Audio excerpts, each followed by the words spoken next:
Alright, so this is going to be my Ganondorf matchup chart. And I'm going to quickly talk about reasoning behind some decisions and whatnot. So my mentality going into this is, firstly, you have the best player of the character versing you. So you've got all like the legit characters. So just say you come across a Luigi. Just say elegant. Luigi comes with his 0 deaths off of grabs at 0. So that's an example. But then on top of that, you have someone that knows the matchup. So we'll take an example of like Fatality, for example. So just say you have Elegance Luigi with Fatality's knowledge of the matchup. So hopefully that actually explains why I'm so negative, is just because when someone knows the matchup, they know what to avoid when it comes to like neutral. They know to bait out burst options. They know how to avoid certain kill moves. They just overall know how to edgeguard Ganon to death now. So like they will rock you. They will run off and take the flame choke if you do side B on your last stock. They know how to mash out a flame choke. So it just really comes down to pretty much what I said. Character specialist on top of someone knows the Ganondorf matchup to a T. So that's where I'm coming from. So I want to avoid but if you verse like a moderate Ridley, Ganondorf wins.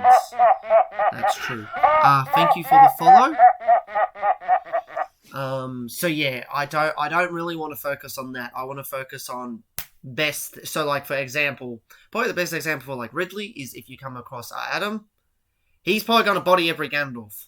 Even though if you verse like a high level Ridley but doesn't know the matchup, it's probably going to feel a lot more even or maybe slightly Ganondorf's favoured. But if you come across someone who's really good at the character and knows the matchup, it's very hard to say, yep, Ganondorf wins, or it's even, because that's, in my eyes, a very rare case. So I'll get started. So I'll start off. So I'm going to be doing it alphabetical order, just to make it a lot more easier to go through. So, alright, we'll go with Banjo. So I'm going to put Banjo into the -2. The reasoning is, so Banjo's an interesting one because Banjo is still fairly new. I don't feel like anyone's really pushing the character too much. So I'm just going to base off of my experience. So I'm just going to throw this off with most characters straight off the bat. Banjo has good Rock. He's got Fair, which has a really good arc. May not be the strongest, but he can do that. So neutral. I find if Banjo just runs away the whole time, it's going to be very hard for Ganondorf just to sort of get in. We do have tools against Wonder Wing, so like obviously grab beats Wonder Wing. So edge guarding Banjo is an actual option with up B. And if you're upper stock, you can even just like run off a flame choke if you want. So those help, but I feel like neutral is just hard to just get in, because grenade just sort of negates where you want to go and whatnot. Our advantage state is okay against Banjo. Killing Banjo can be rather hard, like I said, because of his recovery being really, really good, and he has like a lot of mix-ups, and he doesn't go into free fall after up B. His disadvantage isn't too horrific, so he at least has options to get out of things.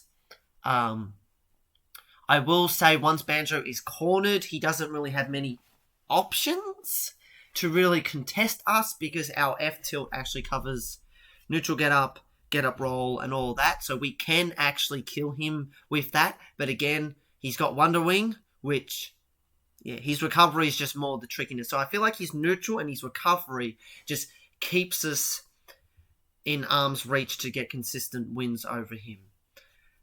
So that's all I probably have to say about Banjo. Bayonetta. Now this one, I usually put Bayo in -1.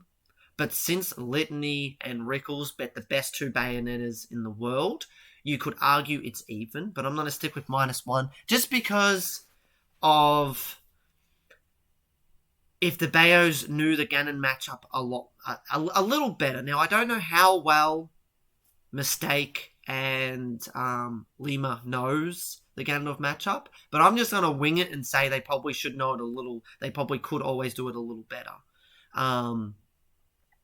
Just because, I don't know. I feel like when someone knows the matchup, that really hurts more than someone just like. So probably just another thing I should add is like if you verse a top level player but they don't know the matchup, I feel like you have a better chance of winning than versing a mid level player that knows the matchup, because knowing the matchup actually murders Ganon. You know the matchup, you have nothing to fear. Ganondorf loses so many elements of surprise. So yeah, I just wanted to add that in. So I'm going to say -1. I feel like her combos are still really strong. Her edge guarding is still quite good. It's not Smash 4 level, but it's there. But yeah, I don't know too much about Bayonetta in general, so it's mainly just her advantage state is just very good against Ganon. Where it's like neutral, I feel like Ganondorf probably wins neutral. Ganondorf also has the killing power, which, again, Bayonetta can probably kill Ganon by gimping, but that's probably through a combo. But then if she doesn't get the combo and Ganondorf just recovers and then is at like 120, she just doesn't have any options to really finish Ganon. So I'm leaving it as -1 just for that reason.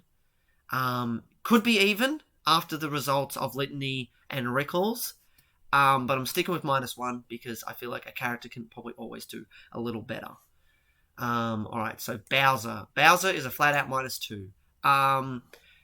It's interesting because some people say we do really well against Bowser to the point where, like, Ray says we beat Bowser, or even with Bowser or something like that. And I was talking to Adam about it, and he even said, like, Ganon can just beat Bowser in the air. So something I want to quickly talk about is Bowser has the 3rd or 4th fastest initial dash in the game.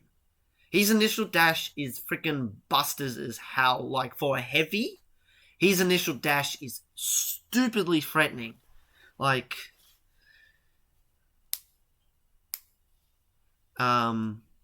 so, yeah, I was just reading a comment saying, you beat the, Margin beats the best Bayo in your region. That's fair enough. But yeah, I'm not sold. But yeah, that is definitely a matchup that could definitely go to even. So yeah, back on Bowser. So Ganondorf beats Bowser in the air.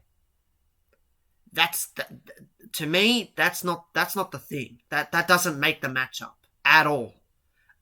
It's the fact that Bowser he has such a strong ground game that just shits on us so much. So if a Bowser's jumping too much in neutral and you're getting free nairs, they're not playing the matchup at all correctly, if you ask me. Because Bowser can legit just like dash dance back and forth really, really fast. And then if you nair, he can just run up, shield, and up air shield. And now you're in disadvantage. He can juggle like a boss. You're now cornered. Just say you get to the ledge. Bowser's really good at ledge trapping. So then that's when Bowser will probably want to jump and use fair to cover a lot of options and whatnot. So then Bowser can just sort of truck us a lot. And then when we're off stage, again, Bowser rock-rocking us. Fair. Like, how do you avoid Bowser's fair when you get rock-rocked? You can't. And that obviously has got a lot of disjoint. It's rather strong, so it can actually depend on where on the fair he hits you. If he hits the tipper, you're dead. If he hits you with his armpit, then you don't really go that far. But still, it's rock-rocking, so it's relatively hard. So with Bowser, I feel like you have to play the grounded game against Bowser. And Bowser's grounded game is so far superior to Ganon's. It's just not fun at all, I find. So like, Bowser's jab is like safe on shield. And then jab 2 is even safer on shield. Like, it's actually ridiculous how safe his jab is on shield. So you can argue, because, like, matter of fact, Ganondorf's jab is safer than Bowser's jab on shield. But Ganon doesn't have the mix-up of going jab 1-2 like Bowser can. Bowser also has a superior grab. So, like, And again, his initial speed comes into things. He can sort of just like dash out. Oh, he jabbed. Dash in, grab. Oh, Ganondorf down tilted, dash out, jab in, grab. It's like he's got too much. He's got too much going for him to make this matchup any better. And his recovery, fair enough. We destroy his recovery once he's off stage. Once he's in disadvantage, we just truck him. So, just point of reference, against every heavy, Ganondorf bodies in disadvantage. Ganondorf just trucks him, just goes in, and it's just... It's not good. It's not good for the opponent. So I will give Ganondorf credit for that. So yeah, Bowser's also really good at baiting out Ganondorf's burst options because of his initial dash. He's got a superior out of shield game with up B out of shield.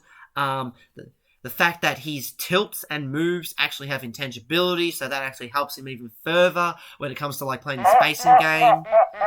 Thank you for the follow, Ghost Coin. Bowser just all round, Bowser just sort of dominates us. The only thing I feel like is the redeeming factor in the matchup is when we do hit him, we truck him and have a higher chance of like 0 to deathing Bowser than any other like character in the game, really. So getting that hit in is really damn good, but it doesn't save us from the pains of neutral and being in disadvantage with Bowser. So yeah, I'm just gonna with that one. So hopefully that all makes sense. Bowser Jr. Okay, this one's hard, so I'm just gonna say -1, just because he's got Disjoint, which is really good. He's got Mecha Koopa, which somewhat got nerfed because you can just shield grab, and then when you grab the Mecha Koopa, it resets the timer, so then you can actually do some cool Flame Choke mix-ups with it. Bowser Jr. is sort of bigger, so when you do hit him, he just sort of, he gets trucked. His recovery is very, very good. But his up B is just very sad, where, like, if you, like... This is an actual example of where Nair 1 whiffing is extremely good. Because Nair 1 doesn't give Bowser Jr. his up B back. So you can just, like, Nair 1... Oh, he fell out, and then just falls and dies. So that's, like, the weird example of where Nair 1 is actually really good. So, yeah, neutral is just this tussle of, like, trying to get out of his... Like, his disjoint is quite difficult to play around. He hits you, and he has an extremely good juggle game with up air. Bowser Jr. can somewhat struggle to kill. His jab really does help. His tilts are overall mediocre, to be honest. Can't really say too much because I haven't versed too many Bowser Jr., so I'm just sort of going off of the ones that I have. And it definitely feels doable. Just... Probably the difference between him and Bowser is just... Bowser's a lot faster. Bowser has a lot more... He hits harder. But with Bowser Jr., you sort of get that 0 to death momentum going. And that's sort of what you have. Where Bowser Jr. doesn't really have... Like, rocking, he can sort of just fair you and just tap you. And then he can, like, tap you again because he can go really, really fast. So getting rocked by Bowser Jr. really, really sucks. So, yeah. And obviously another point with, like, Bowser and Bowser Jr. is just, like, if you do Flame Choke them, it's just sort of like, they sort of scream because they do get crapped on. And the fact that, like, probably another thing with Bowser is if you do Flame Choke him at the edge, you get a guaranteed F-tilt. No matter what he does, you get a guaranteed F-tilt. So that's also really, really good. So that's all I can really say about Junior. Byleth, I'll do the female one so I don't trigger people. Byleth, -2. I don't know this matchup too well, so that's just, like, obviously you versed every, like, Byleth under the sun when the matchup first came out, but I feel like her range is just too superior in neutral. She hits like a truck sometimes with some of her moves. She has, like, really good shield pressure. Well, not shield pressure, shield damage, I should say. So I feel like just overall her range is difficult to deal with. She got down tilt to up air, which is like a really good solid confirm. Rock Rocking doesn't...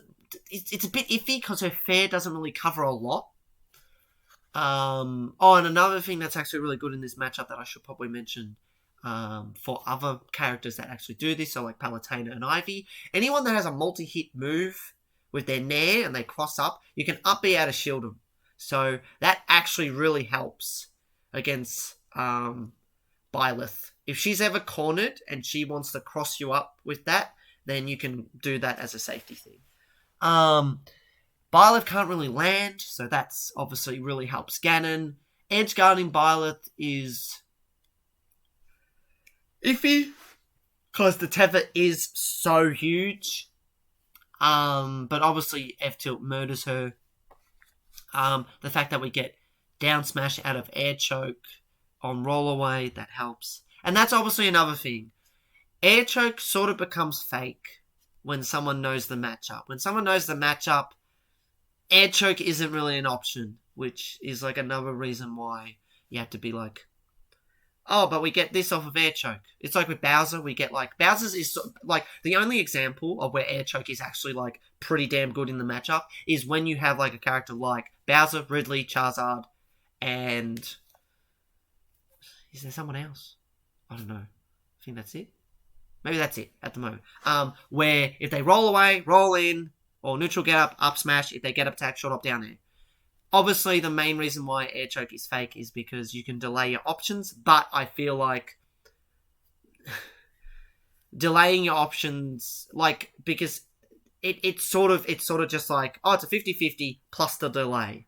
Where with other people, it's like you have to focus on delay, which gets a lot of different things, but then like, will they roll away? Will they get up attack? Will they roll in? You can't really cover too much, where with those characters, you at least have like a 1 in 3, a 1 in 4 chance of actually getting stuff on them if they, because their options are so limited.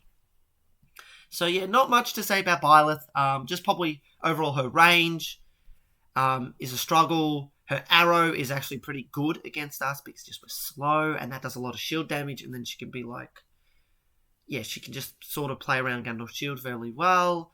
Recovery is quite hard to mess with, even though Ganondorf is really good against tethers. Just the sheer distance of it is just hard, I guess. So yeah, not much to say about Byleth. So -2, I feel like that's fair enough. Falcon, flat out, -2. Best example is if a Ganondorf had to verse fatalities, get Falcon, we would probably get destroyed. He knows the matchup way too well, and I did hear that Rickles got O2'd by fatality, so that doesn't really help us. So Falcon's obviously quick. His hitboxes are like not the greatest, but his advantage state on us is just so ridiculous. It's just we get hit, we could die. Like it's that brutal. Where I feel like neutral we can somewhat play around, to be honest. But yeah, not much to say about this. Just, fate. Probably if you want to know about Falcon versus Ganon, watch Fatality versus Ganon with Falcon, and it's just over really damn fast. It's not good. You get touched, you die.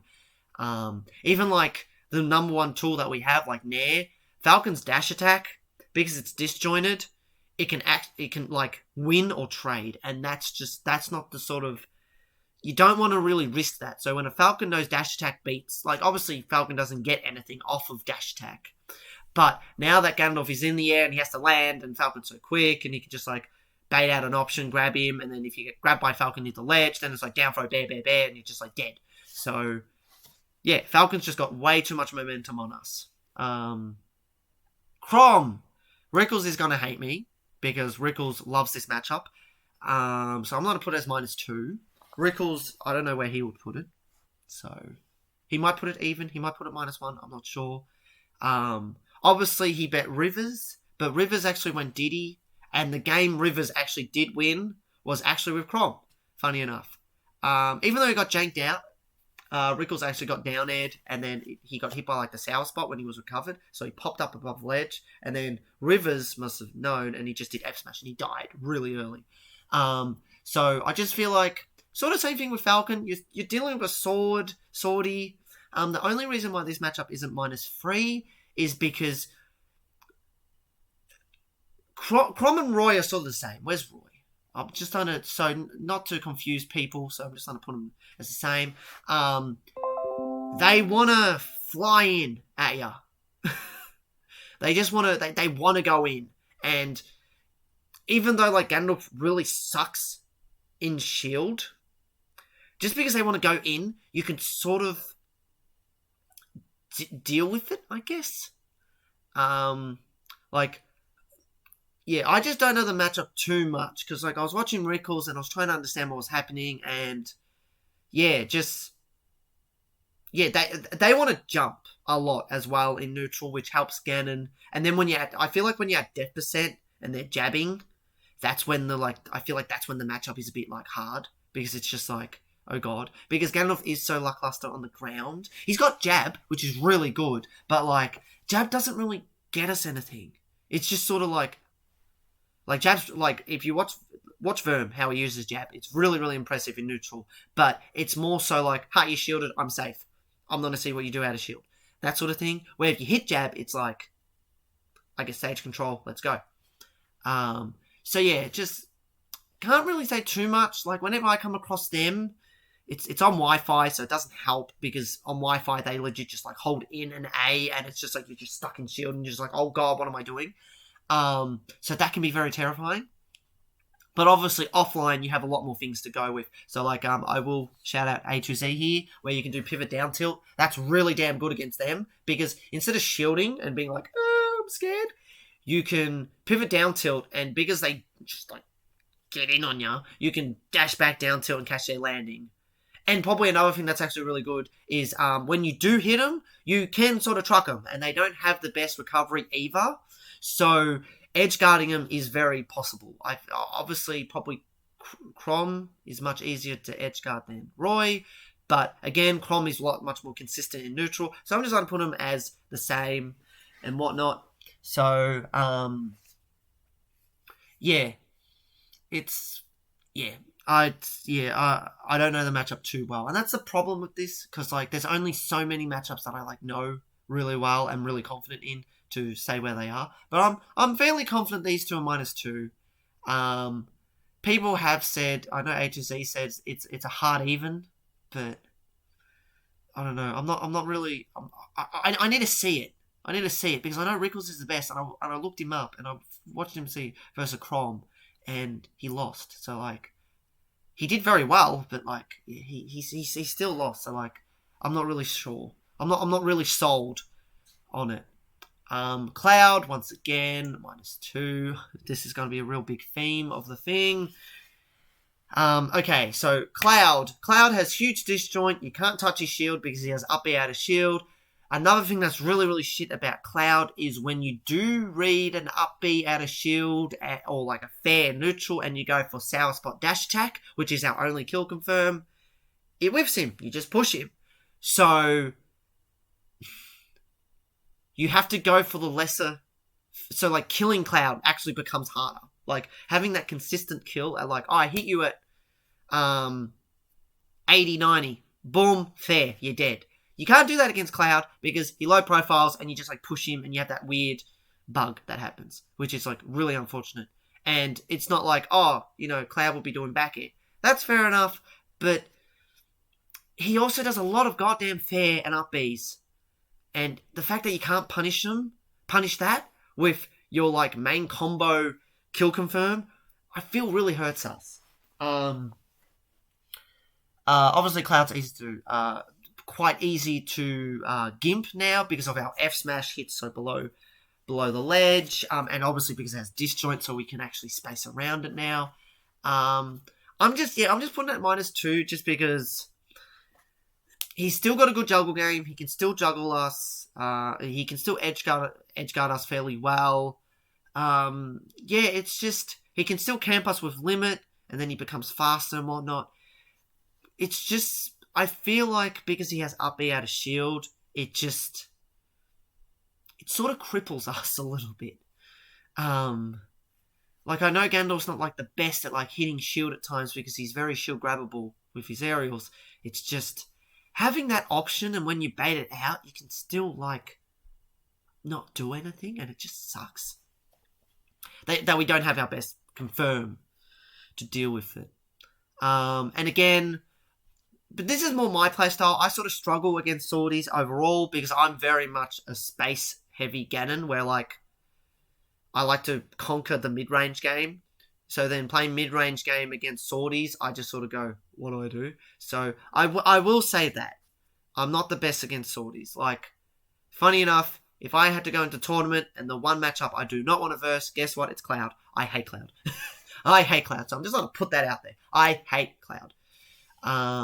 So yeah, I can definitely see Cloud being -1 though. Because you can just, like, sort of shield and there's not much you can do about it. Because he doesn't really have a kill throw. He doesn't really get anything off of grabs too much at, like, high percents. So yeah, Cloud sort of -1, -2, but just for the sake of being true to being a Ganon main and people who view Ganon, I'm just gonna, if I ever have to guess between -1 or -2, or I'm always gonna put it into the negative. So that's just, yeah. So just take that into consideration as well. So it's sort of like Bayo, even -1, I'm gonna go with -1. Banjo, -1, -2, I'm gonna put -2. Yeah. Kourin, same thing, Swordy. I'm gonna put it at -1, just because this joint is rather hard, but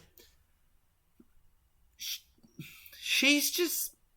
Oh wait, I better change that before I annoy anyone. There we go, get the female one going for you guys. So Kourin, rock-rocking isn't really too much of a thing, because her aerial sort of sends us more up. So she can't really rock-rock, but she's got a really good ledge trapping thing. But as good as that is, Ganon's okay at the ledge, so he can sort of wait. So ledge trapping is sort of not really too much of an option, unless if you like Roy and Chrom, where they can just, like, jab and be like, because then when you jump, it's, you know, whatever. But yeah, what can I say? She can at least kill with a throw. I guess that sort of helps. I feel we can edge guard her fairly well.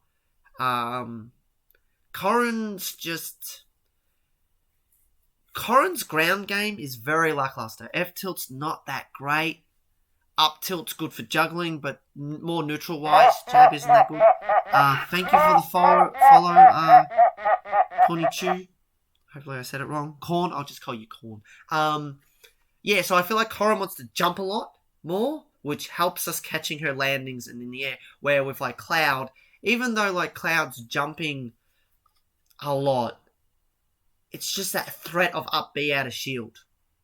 So just say Cloud's jumping a lot, and then you're like, okay, I'm going to verse you with Nair, and then he's just like, he dashes in and he puts his shield up, and then you're like, shit, I thought you were going to jump in. You Nair, he up B's out of shield, and then you're in disadvantage. Kourin can't do that. Kourin just sort of has to play the air game, air to air. Even if she dashes in and shields, she doesn't really have too much out of shield. Thank you. I'm glad. This will be on YouTube, so, yeah.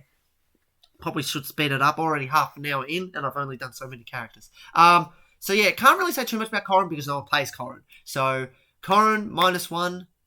So, yeah, we'll just leave it as that, I would say. Alright, so we'll just skip all these echoes, and we'll go with Diddy. Diddy's -2. Rickles actually says Diddy's very hard, which I actually thought that was fascinating. So I don't know if he meant, like, very hard, like -3 level, or maybe -2. So Diddy, small character. That sums up pretty much. He's a small character. He's got good ground games. His aerials are still, like, they can just sort of hit Ganon hard.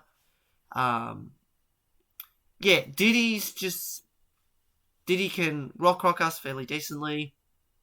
He's got good combo game. Obviously has the infinite.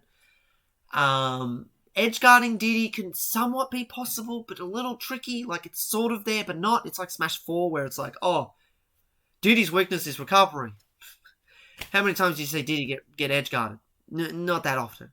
So yeah, ground game just too superior. He's small. He's got a banana that can just be like a bit nightmarish to deal with. Diddy just sort of, he's just hitting him can just be a bit too hard sometimes. So I know I can go more in depth with these matchups, but then we'll be here for 10 years. So sum up, ground game awesome, speed, projectile great. He can edge guard us, and just being small really, really helps. DK is -1. So I'm very embarrassed for this because I was actually on stream at my monthly and a DK bet me. And when I rewatched the set, I played horrifically bad. But that's just me. But that's obviously like for another talk. But let's talk about the matchup. So DK, he grabs. His cargo game is very, very good against us. So something people need to take into consideration is when I said, okay, the opponent knows the Ganondorf matchup. So, but you also got to realize the opponent also knows the opponent's matchup and what we can do. So even though getting grabbed at the ledge at like 80 and running off and doing down throw and then you make it back and you die, that's not too much of a thing, because if you know the matchup, then you'll probably practice mashing like me, and then like you'll probably get out. So that sort of thing isn't too much of a confirm up until like 120, and it's at the ledge.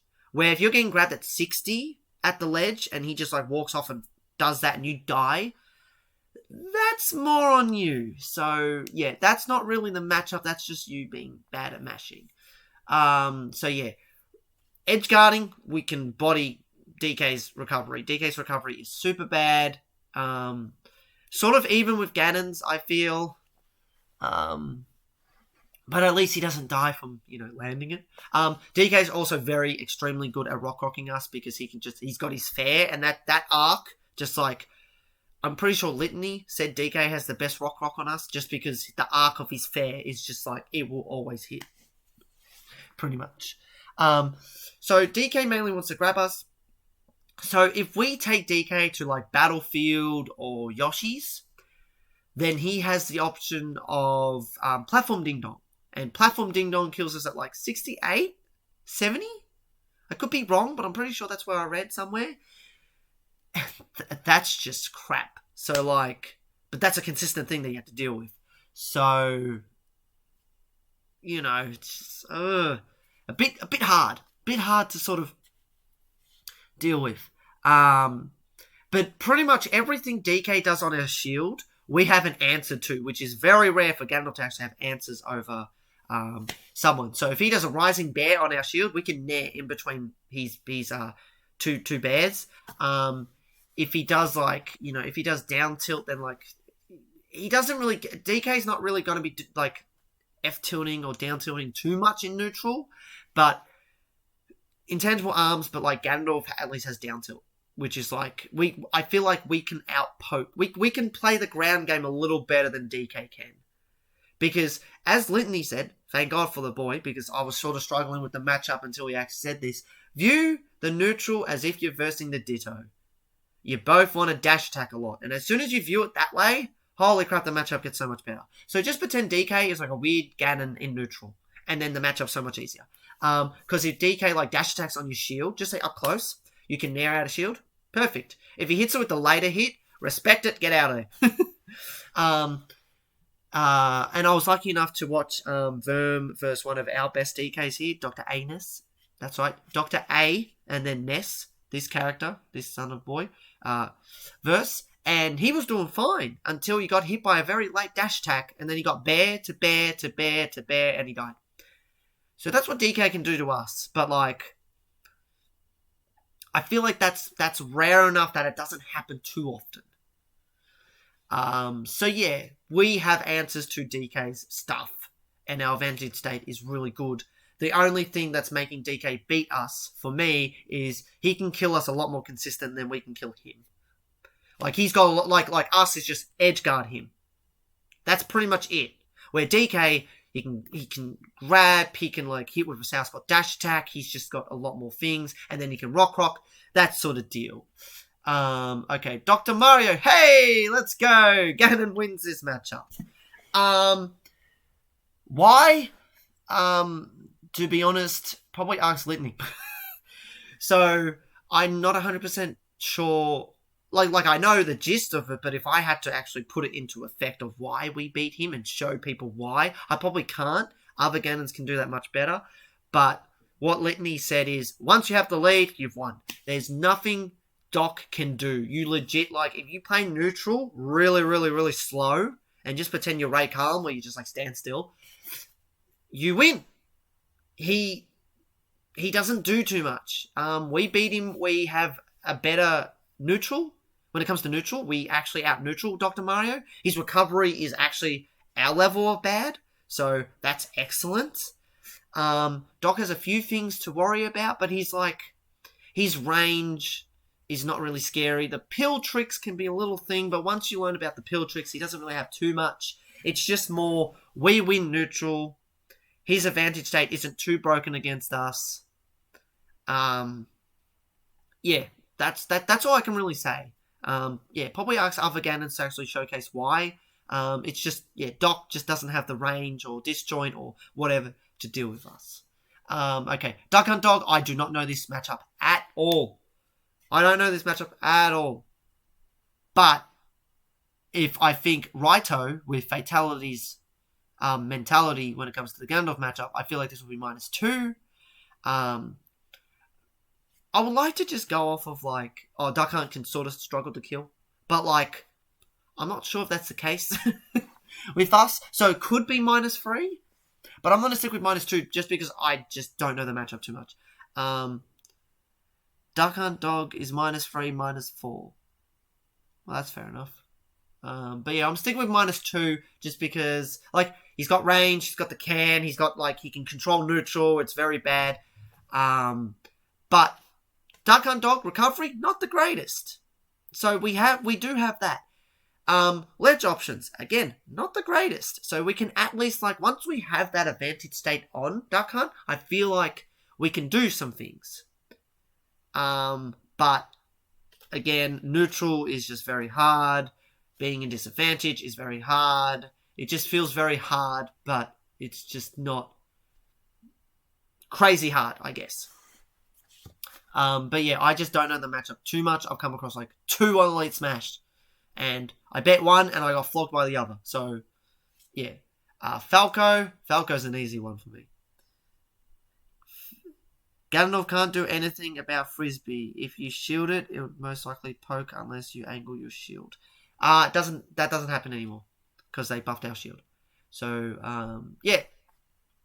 You can also, when they throw it, you can just jab it or nair it because it loses to all of Ganondorf's attacks. So, yeah. That could just be a bait, but obviously then you have the can, if the can's up high and you hit the thing. Again, that's what I mean with neutral just being relatively hard. Falco. So, Falco's relatively easy because I've actually versed plenty of Falcos. Falco's advantage state is holy shit. You get one hit once and you're gone from 0 to 80. And then he can actually edgeguard us with fair. Really, really, really, really well. Laser isn't too much of a thing, but it's sort of something you somewhat have to respect, I guess, in a way. I don't know. But yeah, we have good advantage state on him, so it's a very you both murder each other. But the difference is Ganondorf's murdering Falco is 0 to 40, and if you get him off stage, then it's beautiful. But if you don't get him off stage, then it's ugh. But Falco, he legit just gets one up tilt on you, and then you're going for a ride, and his combo... Pretty much, Ganondorf has to win neutral probably 3 to 4 times against Falco. Maybe 2, because once he's off stage, that's sort of continuing on. But probably 3 to 4, where Falco legit probably only has to win it twice. And that's probably consistent, because his combos against Ganons, or heavies in general, is very consistent. And then he can very consistently edgeguard Ganon. So,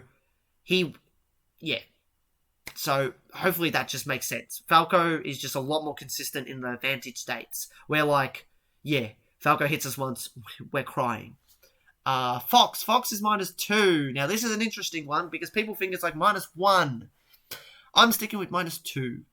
Just because, so, I'll mention it. Nairo versus Light. Nairo won. Woohoo! Ganon top tier. Get that out of here. People spoke about this before Rickles and Charlie the King set. They're like, yeah, Nairo bet Light's Fox, but does anyone talk about the sets after? Nairo gets whooped. If you want to watch Nairo versus Light, of course it's going to come up the one where he reverse 3-0'd him, but look at the other one. Nairo goes like one game, and it's like a 2-stock, and it's not good. Fox is just, Fox is small. His frame data is ridiculous. Like, his pressure on Ganon is absolutely ridiculous, and the fact that Ganondorf's tall as shit, it's nightmarish how good his data is. He's just like on you, and it's just very overwhelming. But the reason why people probably prefer to first Fox than Falco is because you get the same thing, but Fox doesn't really get the 0 to 80, and he doesn't get the edge guards. But just for me, I feel like his pressure is just too full on for Ganon to like solely combat. Because at least Falco's slow. So you can sort of dance around him. Fox, you can't dance around Fox. Fox is going to be dancing around you. So hitting him, nah. So that's my opinion on Fox. I feel like his frame data is just too good. Greninja, our first -3. Alright, so first things first. Flame Choke is great against Greninja. This is our only redeeming factor in the matchup, I feel. It's a 50-50. He techs away, we down tilt. He misses the tech or techs in place, down tilt. He techs behind, up smash. Beautiful 50-50. Kills him really early, if you call it. Not down tilt, sadly. But, yeah, we got those on him. Even air choke murders him for some reason. If he rolls away, down smash. But obviously, that doesn't, like I said, doesn't really help unless if you're like a Bowser. Which is like, we have up smash and it covers all options. But, like, get up attack and delay. So, like, you know, air choke's not really that real. Greninja's just small, framed out the ass. He's got poor out of shield options. He's too quick to go into shield. He's dancing around us too much to even bother to shield. Like, if a Greninja's shielding, it's probably because he's cornered. But when it comes to neutral, he's just dancing around us. He can run up and do, like, dash attack into up smash, and it's like, haha, now you're in juggle situation. And then he can run up and do down tilt into confirms. That's just really hard to deal with. Ganondorf can't really hit Greninja while he's dashing, so you can't nair. And as soon as you take away Ganondorf's nair, he becomes a lot worse character. So then Ganondorf has to go for a lot more hard reads in neutral. So he has to use fair and down air to counterplay. That's the only probably good thing about Greninja is when he is rushing in, he has to get close to you. Because his range on the ground isn't too crazy. Like his combos, like his dash attack or down tilt. He has to get close to you. So you can just sort of like get him that way. But outside of that, he can edge guard us fairly well. He can legit just like hit us once and just like truck us. Recovery can just be very bad. If you make the wrong call, his up B can just kill us. So, yeah, Greninja's just like, he's just sort of very, very daunting to verse, very, very hard. So, hero, we will go with, which hero should we go with out of these four? I reckon we should go with the latest one. Why not? Hero, I'm putting hero as -2. Again, I'm bad against swordies, but, yeah. Hero's got huge disjoint, actually has pretty decent kill power. His side B does so, like, he does more damage than Ganon. Like, that's ridiculous. So, like, his get off me side B is just, like, quite difficult to deal with at times. He's got, like, that fireball that's just, like, he can really just camp Ganon well and then just do, menu stuff. And then, because Ganondorf's slow, it allows him to get menu more up. And then, if he gets, like, oomph on top of, like, you know, Accelerado, and whatever the other power-up thing's called. If he has that, he can just, like, back air, does back air break shield in one hit? That might break shield in one hit, and it's just like, oh, good, like, he has more, the more option he has to get menu up, the more broken hero gets. So, yeah, his recovery is, like, really good, but, like, not amazing. So, like, Yeah, Hero's just a bit difficult because he has time to get the menu up in neutral. But once we do get in, we can at least like pressure him fairly well. So I'll stick with that one. All right, so Ice Climbers is next. This is a call for the future. I wouldn't be surprised if Ice Climbers just grab us and we die.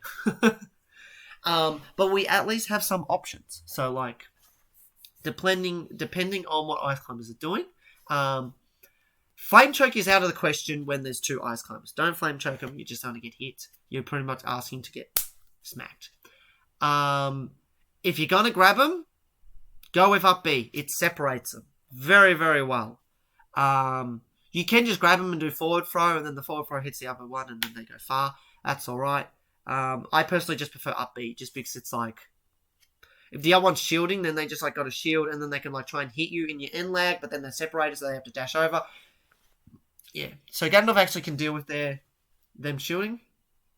Ganondorf is lucky enough he can just sit at the ledge when they're doing their ledge trapping thing, but again, it's just like daunting to get around. But Ganondorf, good ledge trapping, can go around. So, like I said, this is sort of a matchup that's -1 or -2, and I'm gonna go with -2 just because negative Ganon here.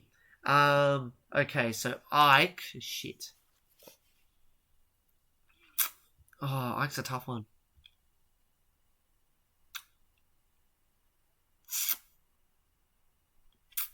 I might go with, you know what? I might go with -1. I'll go with -1. I was thinking -2, but I feel like that's a bit too harsh. Because I feel like Ganondorf has very consistent things against Ike. So like, Ike's recovery, bodied. You do up B, dead. You do side B, nair. That's very good. Ike doing nair consistently can be a bit hard, but Ganondorf has down tilt that outranges it, so when he lands, boom, you pop him up, beautiful.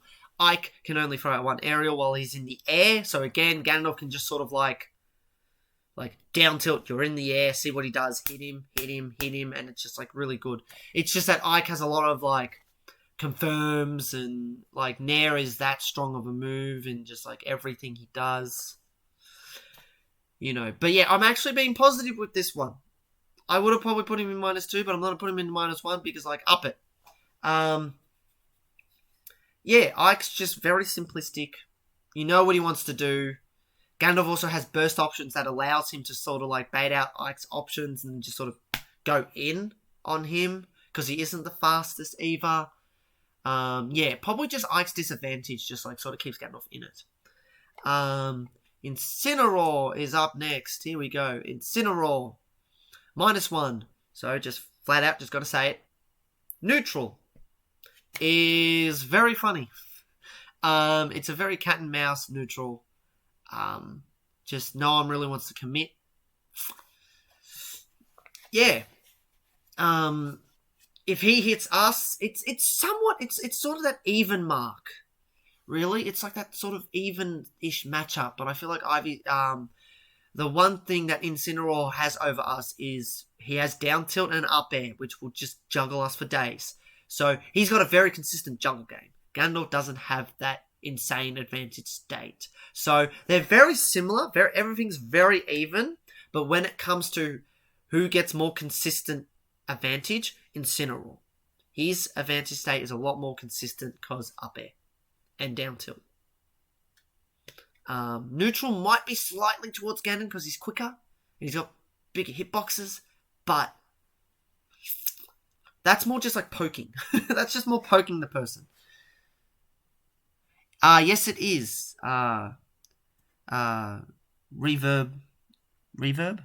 Yeah, reverb. I might have said that wrong. Yes, I'm currently recording it, so it's going to be on YouTube. So hi YouTube. So yeah, that's all I can say about Incineroar. Very even throughout the whole thing, but getting hit, Incineroar gets probably an extra 20%. And Incineroar has better recovery slightly. So, you know, we'll go with that. Inkling. Okay, so Inkling is a very... Inkling is -3. I'm gonna say something about this matchup. It could be -2. I'm saying it now. Just because at the start, because there were so many Inklings, I felt like everyone sort of got used to the matchup and what they wanted to do. And I feel like, because Litany actually bet a really good Inkling. And whenever I have to face an Inkling in tournament or Wi-Fi, Wi-Fi's a little harder to deal with them, but they're not like daunting. They're not like, because like killing can be a little iffy with them. If they don't like, in saying if they don't edgeguard you, obviously like a good Inkling will edgeguard you, but like that's why I'm putting it at -3. So this is just sort of like a tangent on like why it could maybe be -2. Is just Inklings are hard to hit. They're very painful. They've got data. They've just got all these things that should shit on Ganon, but for some reason Ganondorfs are doing all right against them. And it could, I don't know what it is. Just Ganon just has got good wins on Inklings. So like maybe the matchup isn't -3 and it's more like a hard -2.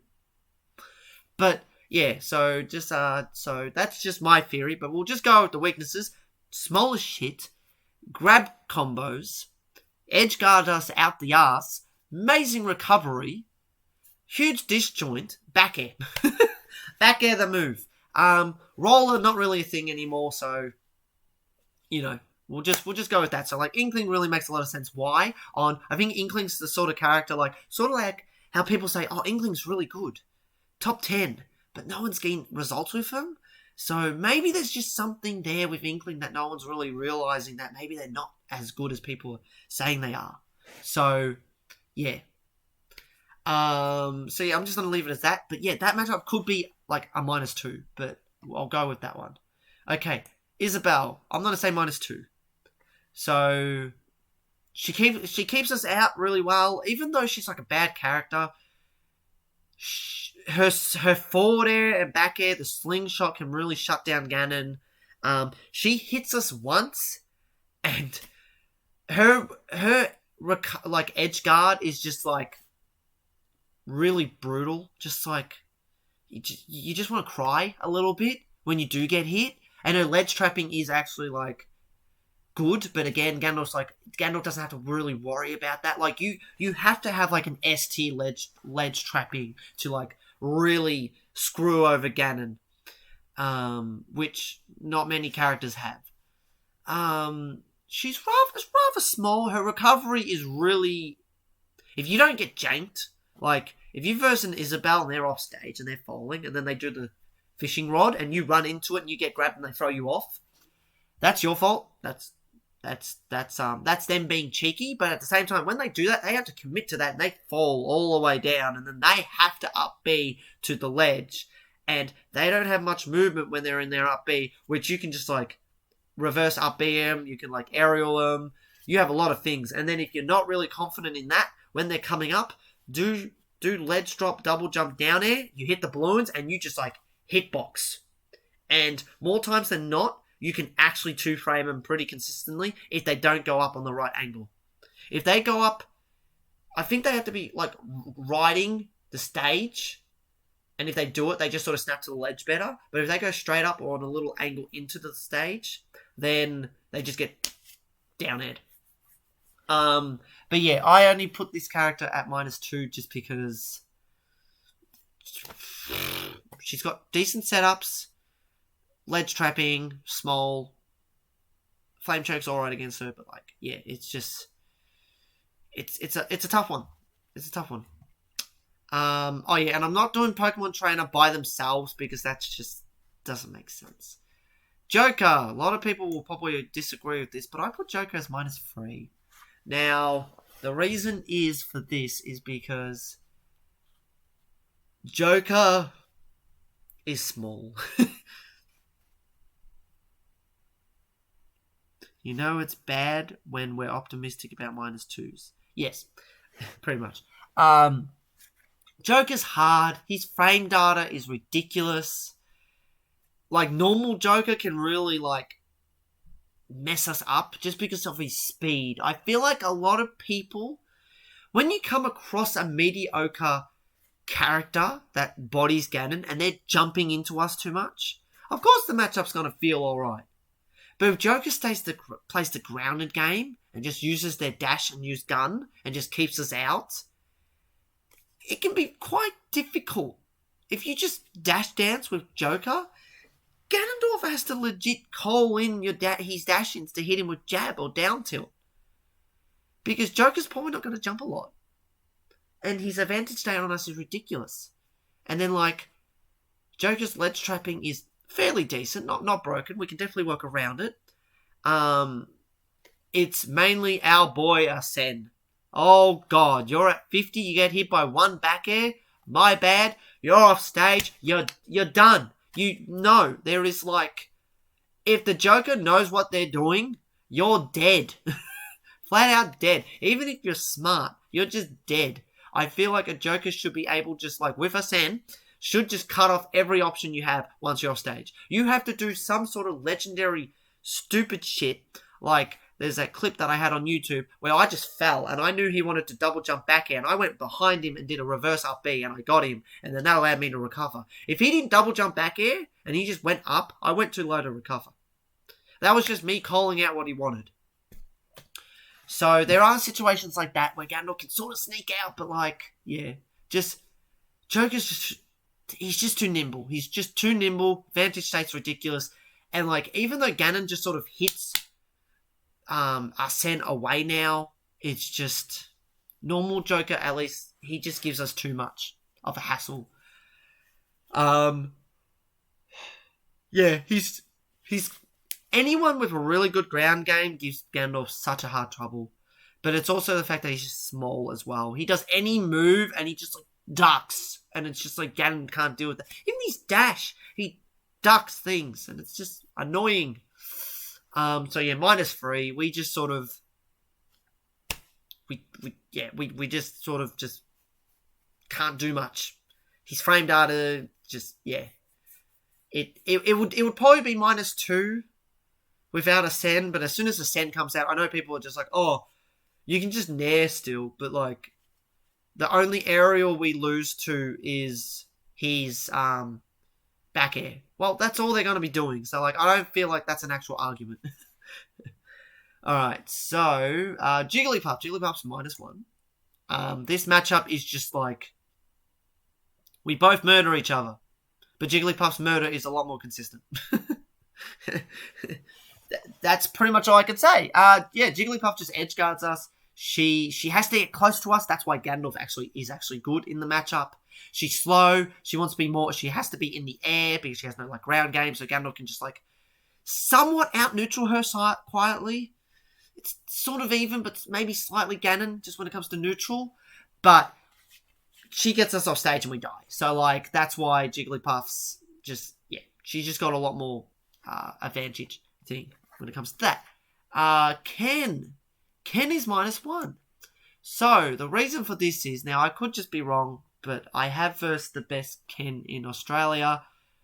I haven't versed him since like the buffs, like the latest buffs, but I have versed him prior to that, and it's weird because like sometimes we'll go even, sometimes I absolutely destroy him, and then sometimes he absolutely destroys me, but more times than not, the matchup feels pretty decent.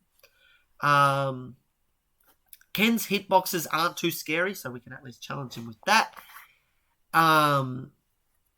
Him killing Ganon isn't actually very early. Ganondorf still lives fairly easily. Where I feel like Ganon can kill Ken. Like, before, like, this is talking about when the game first released, Ganondorf bet Ken, because Ganondorf could actually kill Ken earlier. But then they buffed Ken, so now Ken kills Ganondorf earlier. Even though, like, beforehand, Ganondorf could kill earlier, but Ken had reliable setups, it sort of wasn't really the thing. But now, because they've, like, just kept on buffing him, it's just like, what are you doing, Nintendo? Stop buffing him. He's okay. He's not Ganon or freaking Little Mac. Like, come on now. Yeah, so -1, I feel like neutral isn't too bad to deal with. His killing us isn't too obscenely early. His edge guards against us isn't too, like, broken. So, I just feel like Ganondorf's always in it with Ken. He's just, there's nothing too, like, ridiculous where it's like, oh god. It's just, you're both playing the real patient dash dancing in and out. And then, like, Ganondorf can actually play the poking game very, very well against Ken. So, like, Ganondorf can actually throw out jab and down tilt and, like, not really worry about Ken, like, doing his little thing and whatnot. And the fact that you can't roll past Ken isn't too much of a factor with Ganondorf, especially how I play him, because I'm always at mid-range. So, like, I would never, like, try and cross him up unless if I'm cornered. But again, you know not to. So, yeah, it's just sort of a tussle. But yeah, his advantage state can be like really detrimental to Ganon, where he can just like sort of thud us and kill us. But I feel like if a Ganondorf and the Ken both know the matchup, I feel like that's less consistent. I feel like if you don't know the matchup, Ken's just going to body you, where if you do know the matchup, Ken can't get those crazy combos on you. So that's why I've gone with that one. Alright, King DDD. -1. So, same thing. We have an extremely good advantage state. We actually one of the only few that can actually edgeguard King DDD because we have up B to beat out his armor. Rock crocking. DDD can like really edgeguard us to hell and back, and even if he doesn't edgeguard us, we up B, and then we just get rock crocked. DDD's got disjoint, which with the Gordo, his hammer is strong. Yeah, it's like... It's a fine matchup until you're off stage, because everything else just feels very balanced and very fair. And then when you're off stage, you just probably die. At, like, reasonable percents. Like, when you're at, like, 60, you probably still can live. You still have enough mix-ups, because DDD isn't, like... His airspeed doesn't allow him to just, like, go way out there and whatnot. So, yeah, that's all I can say. Oh, thank you for the raid. There was no noise? Was there a noise? We have 7. Thank you. I appreciate Lady... Lady Lynn. So, yeah. Oh, that's a cool emote. Is that Simon? Thunder. Yes, that is very cool. I like that. I'm probably wrong. That's probably something else. It said it was Thunder. But it looked a little bit like Simon. Anyway, so yeah, that's King DDD. So hopefully that explains that one. Here we go, an even matchup. Yay! An even matchup. King DDD has to know the matchup. If they don't, Ganon wins. So that's why I said it's even.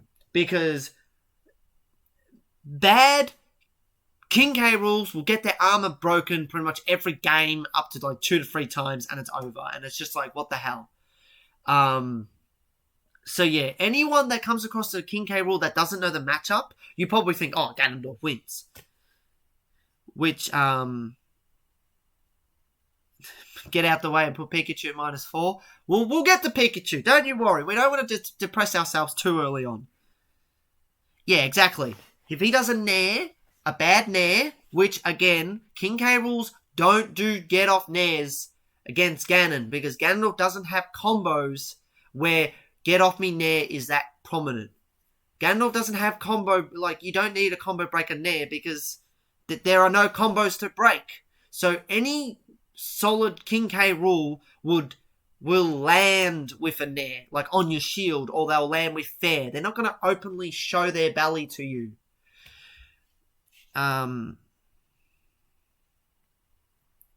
So yeah, that's why. So like, Ganondorf just has a lot of answers to King K rule. Ganondorf can actually edgeguard King K rule, which really, really helps as well. It's just that sometimes King K rule can just be hard to kill. Even though we can edgeguard him really, really well, he can stall with up air. He sort of has things to just sort of make our way of edgeguarding him a little difficult. So, yeah, that's why King K rule's even.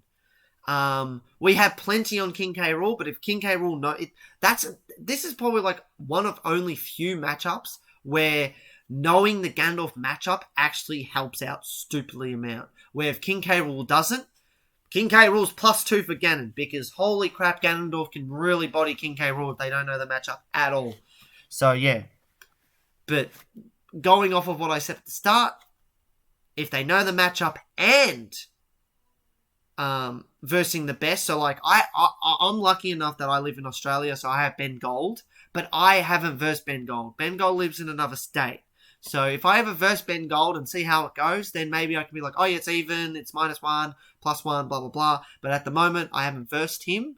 So, and I don't know how well he is at the Ganondorf matchup. So who knows? I could just break his belly 5 times in a set and win and be like, wow, he really didn't know the matchup. So, you know. So yeah, that's that one. Kirby. Kirby is even. So, alright, I'm just going to get it out the way. Kirby crouching. Big problem. Not necessarily, because Kirby's who know the matchup know the fact that Flame Choke, Grounded and Aerial, grab him crouching. So, crouching doesn't really work against Ganon. And then if he wants to play the down tilt game, well, Ganondorf's got the down tilt move of his own. So, neutral is just Ganon's favoured, because what Kirby wants to do in neutral doesn't actually really work too much. Jigglypuff.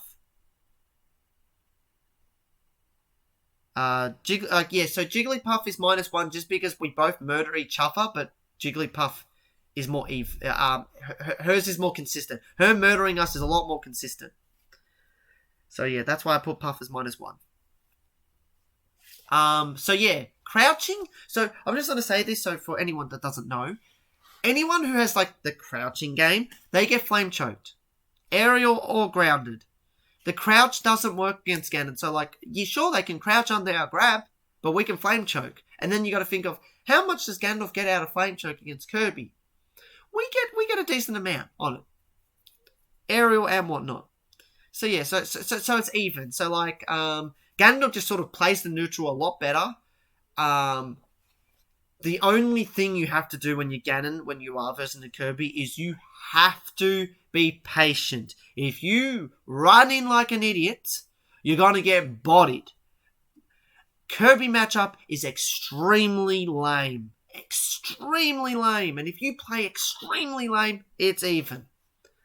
Because we control the neutral and, yeah, Kirby's range, sort of lackluster, blah, blah, blah. But when Kirby hits us, that's like the only thing really going for Kirby. Because even Kirby's recovery can just sort of get hit by Ganon. Because Ganon just can just fly it nair into up B. And it's just like, oh god, how do I avoid these legs? Because he's got no air mobility. So, and he also doesn't snap the ledge with up B, which he can get hit by F smash. So Kirby just has to solely rely on a lot of like, oh, I got him, grab, and then you go in. So yeah, that's why that's even. Link is -2. Link has a sword, which makes it hard. He hits almost as hard as Ganon, which makes my life a living hell, to be honest. Can I change that picture? There we go, we got Ganon up there. Link can play the keep weight game. Link also has like the bomb tricks. I have not versed, probably everyone out there has probably seen Raze. Who has seen Raze's Twitter? Come on, put your hand up. Everyone's seen Raze's Twitter. He's in Australia. He's in my area. So if I ever come across him, I would understand the matchup better. But I haven't versed him. I'm going off of Wi-Fi links, which we all know what Wi-Fi links do. So yeah, Link just hits hard, got a sword, got projectiles, has a good recovery, got a good up B out of shield game. He just yeah, Link just sort of... And you guys really haven't seen Raze's Twitter? Really? Have you guys seen the clip of this Pit grabbing a grenade against Snake, and he does up B, and then as soon as the grenade blows up, he hits Snake and he kills him off the top? Have you guys seen that clip? That's Raze. And Raze is the Link that does the bomb tricks, where he's like, Z-drop, fair one, grab, Z-drop, and he just like drags people across the stage. Yeah, that's him. That's Raze. Raze is in my area. Yeah. Yeah, that's him.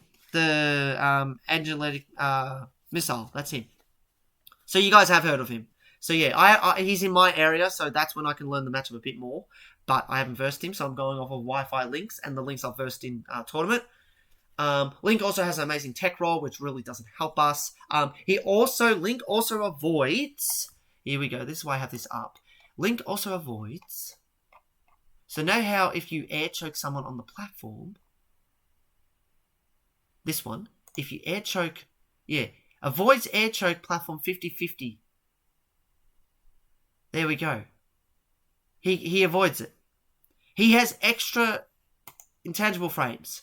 So if you air choke a Link on a platform and he rolls away and you do R smash, doesn't hit him. So it's not a 50-50. So we don't have that gimmick against Link. Or any of the Links, to be honest. So yeah. Here we go. So this was very interesting because I was here when Vern was talking about this and he said Ganondorf beats Little Mac. But I say we lose to him. We lose to Little Mac. Because, like I said, you have to rely on Little Mac playing... You have to play the ground game with Little Mac. You have to play the ground game. And Ganondorf's ground game, isn't that amazing? And Little Mac is extremely fast. Like... Our neutral against Little Mac is like -3. Like it's just horrific. I find it very bad. The only saving grace we have in it is like Flame Choke is still damn good against Little Mac. But Little Mac can bait that out. So like any Little Mac that knows the matchup, they're just going to bait that out and just abuse their like recovery. The reason why it's -1 though is because when we do hit him, we have very good truck mobility on him. And then when he gets off stage, we just But that's like everyone. Little Mac just sort of trucks, everyone trucks for Little Mac once you hit him. So, yeah, it's just that neutral is that horrific, where he can just like play around us so free and not give a shit about what we're doing. It just makes the matchup really hard. But then when we do get that one sweet hit on him, we can probably 0-def him. So that's why it's -1. Lucario, -1. So I know Verm's going to hate me because Verm was making a big rant of, I hate when people say like, Lucario, Ganondorf kills Lucario before he gets Aura. That's a load of crap. I'm just going to go off and actually say that's alright. Because, let's have a look at something. I'm pretty sure. Where is it? So, the thing is about Lucario is... Okay, that's not actually a thing. Lucario, so if we go to... One. Here we go. Is he here? Where's Lucario? There he is. There's Lucario. Up smash covers tech ins. So, that's actually pretty good. And since Lucario wants to live for ages, that helps a lot. Also, I'm pretty sure if Lucario techs away from air choke and we dash attack, we get Sour Spot, which leads into an early kill. Lucario at low percent is very lackluster. His on ground is quite bad. He just pretty much needs Aura to like really do anything effectively. His recovery isn't the greatest. Aura Sphere, when he does have max rage, it is very daunting. So like Lucario could very much be even. But I'm saying -1 because of like what Verm said. We're not getting consistent kills on him. So he will get Aura, and that Aura will push him a little further. He does want to jump a lot, which sort of gets him hit. But he's also a grabbler, so like that also helps him a fair amount. Lucas is -1. I'll probably say -1. Yes, Bayo is -1. Bayo could be even. Because Rickles and Litany bet the best 2 Bayos in the world. So, Lucas. I really need to verse a good Lucas. Because I feel like a good Lucas could easily be -2. I think at the start, because this was the thing that Verm was getting wrong. Because he thought Lucas's up B is the same as it always been, where it had like no knockback and you just sort of get stuck in it and then you can recover for free. He can edgeguard us very, very well. And PK Freeze is like, even though it's fake, it actually works on Ganon when he's off stage.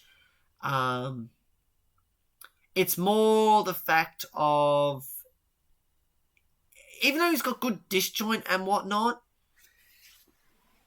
and Lucas naturally puts himself in the corner. And that will always be his downfall against Ganon. He naturally puts himself in the corner. And that's when Ganondorf thrives.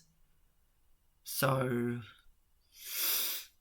edge guarding him can really like screw him over because up B we can just up B his up B, but he has a tether which again we can just sort of read out. And we're good at dealing with tethers, so yeah, it's a bit tricky. He could be -2. He could be -2, but at the moment, with my experience with Lucas and how he corners himself, -1 because that just screws him over too much.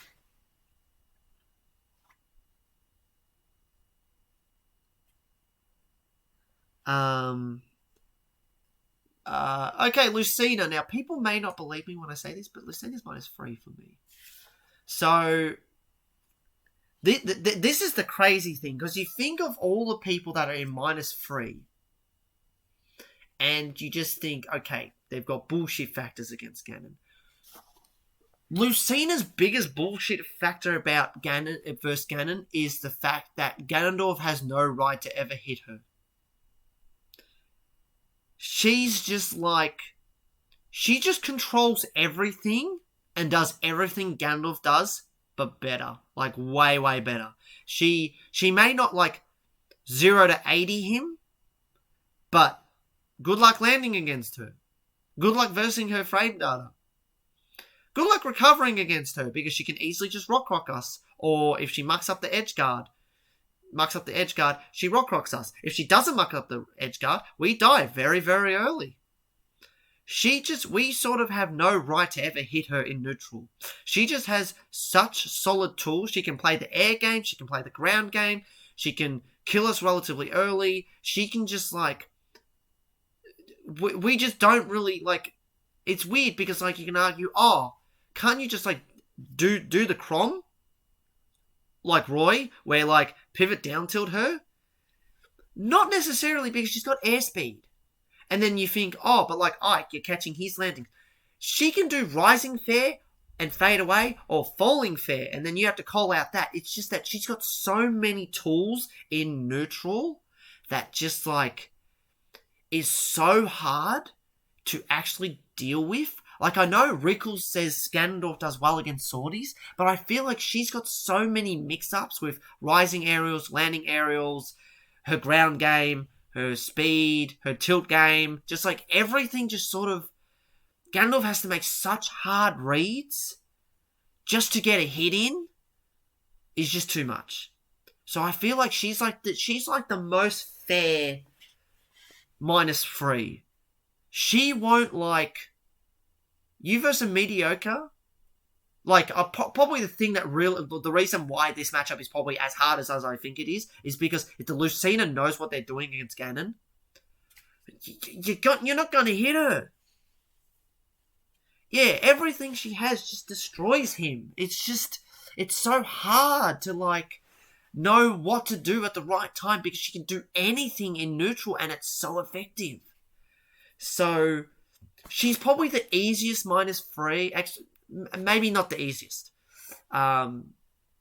She's the most less bullshit.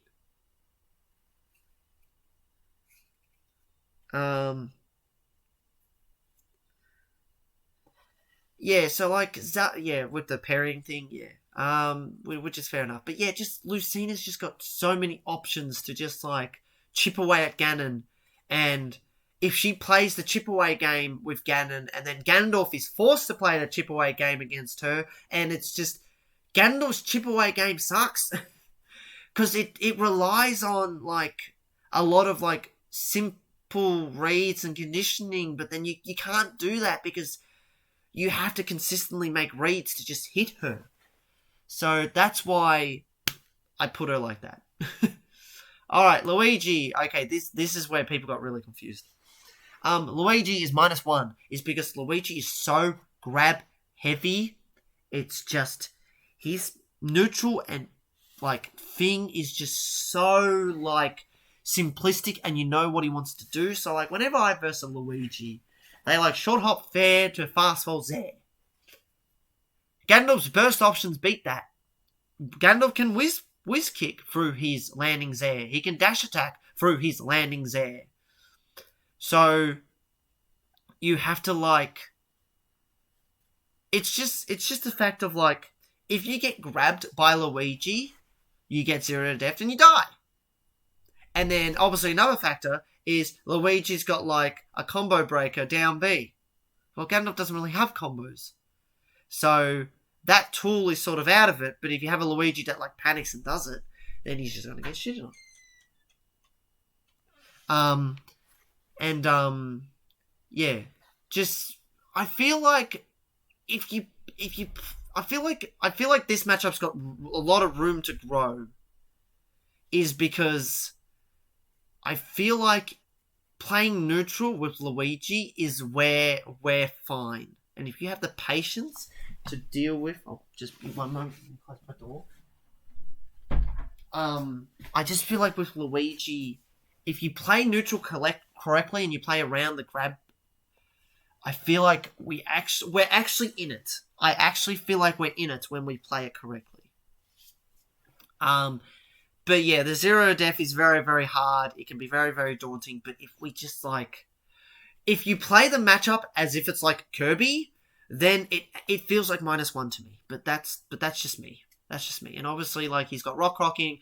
He's got the Zair thing to, like, 2-frame and, like, consistently, like, just tap you off. But the thing that you need to realize is when Luigi's doing those Zairs, that only kills you when you're at, like, 120. Because if you're below, just say below 80, there is no reason for you to never just, like, hit it. You can just hit it and just, like, nothing happens. So yeah, I feel like if you really play the matchup really, really lame, I feel like it's -1. Alright, and this is why it confused a lot of people as well, because people thought Mario and Luigi should be switched. Because people think... Oh yeah, and Ganondorf can also edgeguard Luigi fairly well. That's another thing. Luigi, yeah. So... Mario! This is a weird one because people are just like, what the hell? Why is Mario -2? That doesn't make any sense. Well, listen to me. He's got freaking, like, Fox's frame data. And he touches you once. Okay, so it's not like Luigi. Luigi has to grab you to 0 death you. Mario hits you. Hits you and you die. Like, Mario is at a point where people are learning how freaking busted Mario is. Like, watch that set of, I think it's Prodigy versus MK Leo. MK Leo just gets hit once and then he's at 80 and then he dies. And it's just like, shit. It's just, Mario touches you and his momentum is so ridiculous in this game. You just die. And it's not like, oh, just play lame. You can't play lame. He's also quite hard to edgeguard, and he can just edgeguard us for quite for free. If it comes to, like, him just rock-rocking us with fair, or, like, down air, or, like, whatever he wants. Or he can just use the flood and cape and whatnot. So, like, he's got a lot of options. The only thing that keeps us in it is we outrange him. That's it. Neutral isn't too bad. That's it. Mario could almost be -3, to be honest, but I'm not gonna call that because that's a bit too absurd, because we do actually have things against Mario. I will skip Marth. I'm gonna put Marth in the Lucina area because, like, let's just say they're the same character. Mega Man is -2. So Mega Man could easily be -3 in my eyes. He could easily be -3, but I'm not gonna call that out, just because Mega Man is hard to deal with. The only thing is when we do hit Mega Man, he just sort of crumbles. He's sort of at that weird weight and fall speed where it's just like he actually gets hit by Ganondorf combos. And it's actually really, really cool and really good. And that's the only reason why we're in it. If he's chipping away with pallets and landing with Leaf Shield... By the way, if he does Leaf Shield, you can just up air him. Just kick him. And then because Leaf Shield isn't instant, that's where it's like, oh, okay. Side B isn't that good. Metal Blade, if we catch it, we've got some things. Like any matchup that we can grab their item. Like with Link, for example. Link, but again, if Link knows the matchup, they know to never mix up the never tech if he has a bomb thing, because Ganondorf doesn't get too much off of Link's bombs if he knows how to tech. If he does tech and he throws that, then it's a jab lock and then it's a free kill for Ganondorf and it's like, haha. But Link will know to always tech if he has a bomb. Where like with Mega Man, if he techs, Ganondorf at least gets somewhat things off of it. Mega Man's recovery also isn't that exceptionally good. It can mix you up, but it's not exceptionally good. Which is actually funny enough that you say that saying Marth is -1. A2Z actually thinks Marth does better than Lucina. But that's just his wild opinion. So we'll just stick with that. So yeah, Mega Man's just very hard to deal with in neutral. It's just very hard. But getting in keeps us in it. Even though it's not quite consistent. Against Mega Man, it's more so consistent because Mega Man's just at that weight and whatnot. And yeah, so -2. That's a pretty fair positive. That's a fair one. That could easily be -3. Meta Knight, I'm saying Meta Knight is -2. So, Meta Knight's a weird one, just because, like, people actually say it is -3 with Meta Knight, but, yeah, it's just a bit weird, because I haven't come across heaps of Meta Knights. It's just that the sole reason is he's got a sword, so it's a bit disjoint, so neutral can be rather hard. But the main thing that bodies us is his gimping. He just gimps us to death. Where I feel like neutral, he's very limited to what he can do to us. He's sort of like Ike. He's very predictable on what he wants to do. And the fact that Flame Choke is actually a really good option against him, even Air Choke is, if I'm not mistaken. Let's have a look. So, yeah, if Tech-ins, does it hit Meta Knight? No, it doesn't hit Meta Knight. I thought it did hit Meta Knight. Where is he? No, he's not there. See, look, there's Mega Man. Okay, so it doesn't hit Meta Knight. Okay, that's an interesting one.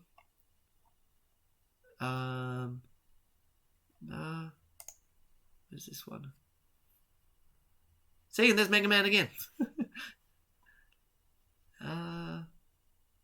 Okay. Yeah, I just think overall he's neutral's too basic. So you can play around Meta Knight's neutral fairly well. And yeah, and like him having multiple jumps doesn't really help him in disadvantage because he doesn't like if he wants to double jump against Ganondorf's like 50-50s, he probably just gets hit anyway.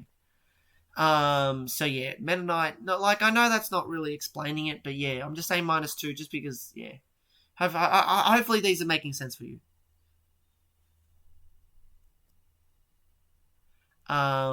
So Mewtwo is -2. Mewtwo still has Shadow Ball, which is just like that holds down his neutral really well. He's also very quick. He still has down tilt, so we have to respect his tilt options. So he can sort of do what we do is like he can use his down tilt sort of like with us, because I know it's not like a broken down tilt anymore, but he can sort of catch landings with it and blah blah blah. So like the Mewtwo's very hard. It's just that obviously with his size, his tail, stuff like that, Mewtwo just sort of he's also got a good recovery that we can't really mess with. The things that help is people that get hit by down tilt with tech away. So Mewtwo is an actual 50-50. And then if he techs behind us, he gets hit by up smash. So Flame Choke is actually very good against Mewtwo.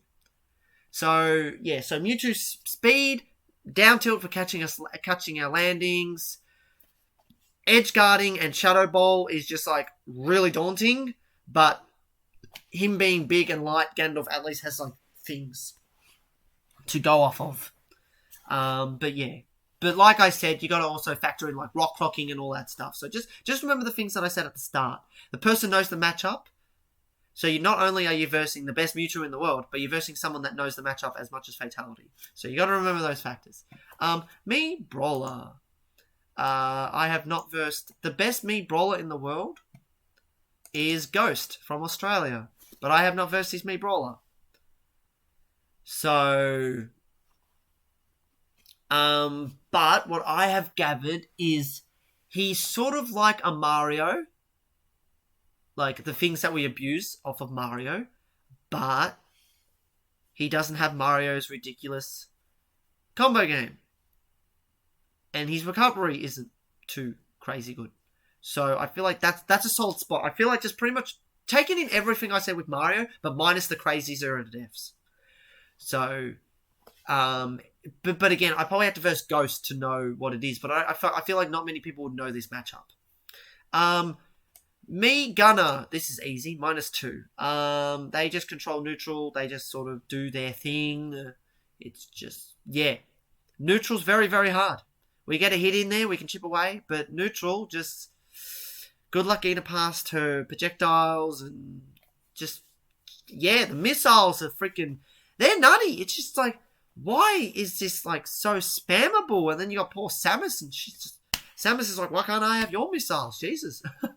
But I do like Samus's missiles. Don't get me wrong. The fact that they sit there and then they move forward, that was a nice little touch. But yeah, just it's hard. It's hard. Just neutral and gain in is hard. Me Swordsman. I'm lucky enough to have like 2 me Swordsmen in my area. Me Swordsman. They're not nothing special. Just the tornado is just don't get hit by that. It's very hard. The one thing that does sadden me is the fact if they want to land with down air, you can't sail spot dash attack them. You just drag them across the stage. Because like that's their only real land option, really, and they can actually do it land, and Ganondorf can't punish it with his best kill thing. So like that's very unfortunate, but outside of everything, they don't have anything so daunting over Ganondorf that's just like, oh god. It's just, if you know the matchup, it's pretty even matchup, this one. Alright, Game & Watch. People say it is -3, but I am positive, and I'm not going to say it's -2. So, Game & Watch. Air Choke Bodies Game & Watch, which again is sort of like the fake aspect.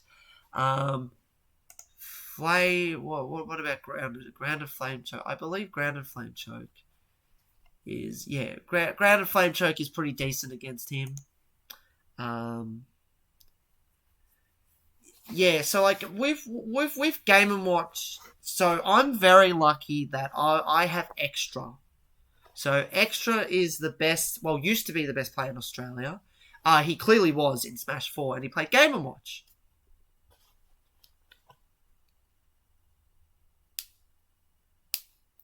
Yeah, Game & Watch can get hit by Flame Choke. He can. He can get hit by it. So with Game & Watch, so like I have versed Extra in this game. It was a while ago. Yeah, Flame Choke catches Crouch. Yeah, that's the, yeah. So Mike V8888. Flame Choke, even aerial Flame Choke can grab every Crouch in the game. So yeah, crouching isn't an option against Ganon. So anyone who tries to cheese Ganon with crouching, just Flame Choke him. So yeah. So with Game Watch, obviously like being at the ledge is very, very bad. Because, you know, woo, easy, press B. Hit his shield, he's got up B out of shield. He's just got, you know, his advantage state is absurd. But for me, personally, because I've dealt with Game & Watch over the years, even though he's quite different in this game, I've always felt like Ganondorf doesn't do too badly. Because, like, his up B is horrific when it comes to the 2-framing. Like, it's not pretty, his 2-frame. Like, I practice, like anyone that's watched my stream, you've probably seen me practice doing down smash 2, hits his 2-frame. You can aerial whiz kick it, like, he can edge guard us to death, like, it's just, I feel like once you know the matchup isn't -3 anymore. It could be. I'm just not sold on it that it's -3. I don't see it being as bad as freaking Greninja, Inkling, Joker, or Lucina. Because, like, one thing that you need to be curious about is when he does dare and it's on a platform, if you stand there, you get hit by it. But if you, I'm 99% sure, but if you crouch, it doesn't hit you. So that's something I need to lab where, like, if Joker does down air and you're charging up smash because you duck a little, you could avoid his down air. So then that could just let you just, like, crush him. But yeah, I'm just not really sold on Game & Watch being that bad. He's almost that bad. Ness is -2. He had to play so patiently, so lame with him. But thankfully, like, versing Ness on Wi-Fi is like -3, -2. It's much harder. But offline, it's fine. Because when he does the yo-yo at the ledge, you uppercut the yo-yo and you grab the ledge and you're fine. Yay! Like, that helps so much. Oh, what if he does PK Fire Spam? Well, do the macro, the air choke macro, whatever it is. And you just go over PK Fire and you grab him. Easy work. It works. It's just, yep, perfect. Edge guarding him. Beautiful. Edge guarding is very good against him. It's probably just neutral is the hard spot. Neutral is just relatively hard. Him edge guarding us can be quite daunting, but if we know what we're doing, we're going to hit that yo-yo with uppercut and probably him, and then we get on stage for free because then he doesn't have to let's trap us. Yeah, it's just neutral. Neutral is just very hard to deal with his, like, disjoint. Pac-Man -2. I have watched Verm versus Pac-Man all the time, and he makes the matchup look like it's even, but we know that it isn't. Yeah, just keep away game, very, very solid. Combo game, very, very solid. Recovery, can't really deal with that. But yeah, he's a bigger body.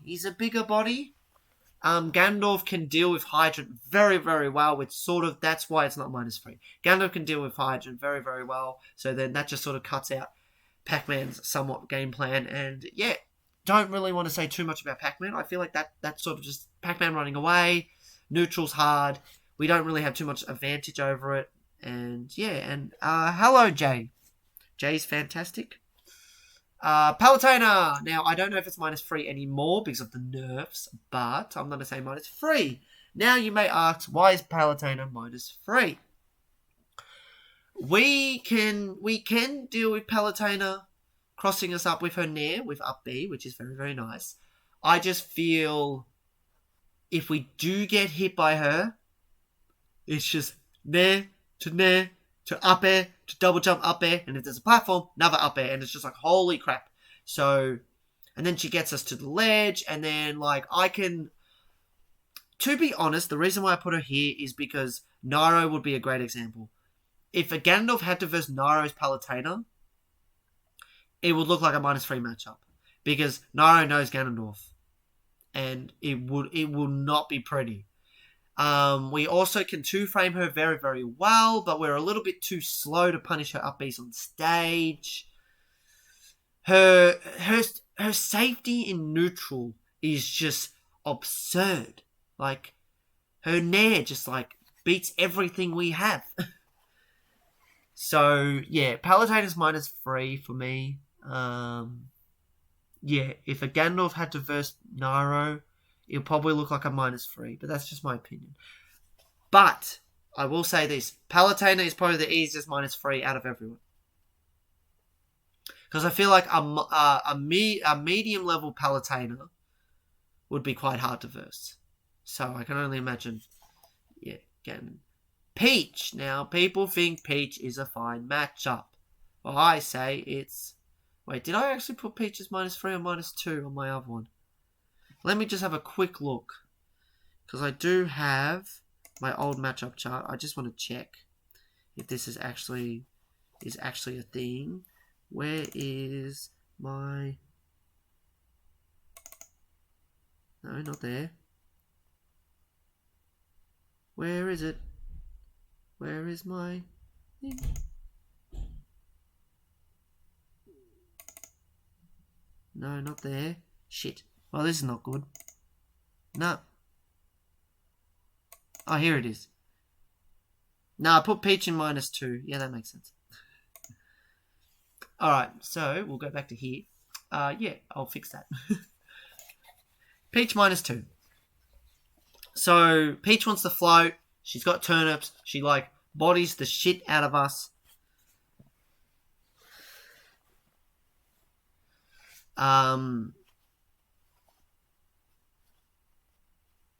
Yeah, so sorry about that. So yeah, so the highest the minus, the harder Ganondorf loses.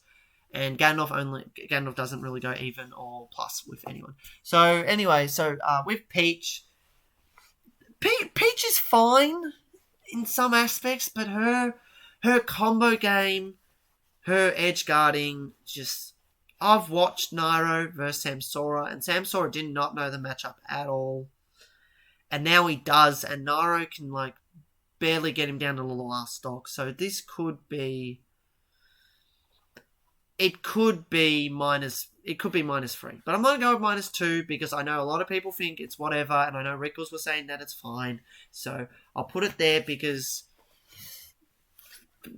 you have to worry about down tilt, but, like, you can get around with down tilt, and her tilts aren't very good, so, like, she does have to rely on being in the air. Ganondorf's got really good options against that. Excuse me. Pichu is -3. Now, as a joke, I did put Pikachu and Pichu together on my thing, but I will put Pikachu as -3. Now, the reason why, and then I'll move Pikachu to -4. Now, here is my reasoning of these two being separate. Pichu hurts himself. Now, that may not be a big deal overall, but let's just compare the two, why Pikachu is so much harder. And even when Pichu was, like, before he got nerfed, I even said Pikachu was harder. So Pichu hurts himself overall, and the moves that he has to use in neutral to actually, like, deal with Ganondorf's hitboxes, he's got to hurt himself to throw them. So if Pichu doesn't use electric moves that doesn't hurt himself, Ganondorf's hitboxes wins. So that forces him to use a hitbox that actually hurts him. So he's got a very high chance of 0 death in Ganon. He's very small, blah, blah, blah. But I just want to talk about these two differently. His quick attack does not have a hitbox. So we don't have to deal with quick attack in neutral. Yay! Pichu also with Thunder Jolt. If he wants to Thunder Jolt Camp Ganon, he's hurting himself solely. So Ganondorf can just be like, alright, you do that. And then he just, like, sits back and does nothing. And then, yeah. So he, like, obviously, like, it's still -3. He just, like, bodies us. But again, if, just say by a random chance, Ganondorf gets the lead. Oh, it's so much better. Woo! You can sit back and watch him hurt himself over time. And then you don't have to approach ever. Like, that's another real good thing about him hurting himself. Other side, Pikachu. You get a lead on Pikachu? Oh, no, you still got to verse him. You got to challenge him still. Yeah, you just gotta... You cry when you verse Pikachu. There's nothing you can do. He just sort of throws out moves and you can't do shit. He also has quick attack that has a hitbox. So, like, you have to respect that. And it's just like... So then if you, like, think he's going to throw a quick attack on you and then you throw out a move that... Nair doesn't hit quick attack, by the way. Nair doesn't hit quick attack. Fair does. Or jab, or down tilt, or stuff like that. Not Nair, unless you do Nair 1. But then Pikachu's close to you, and then that's daunting.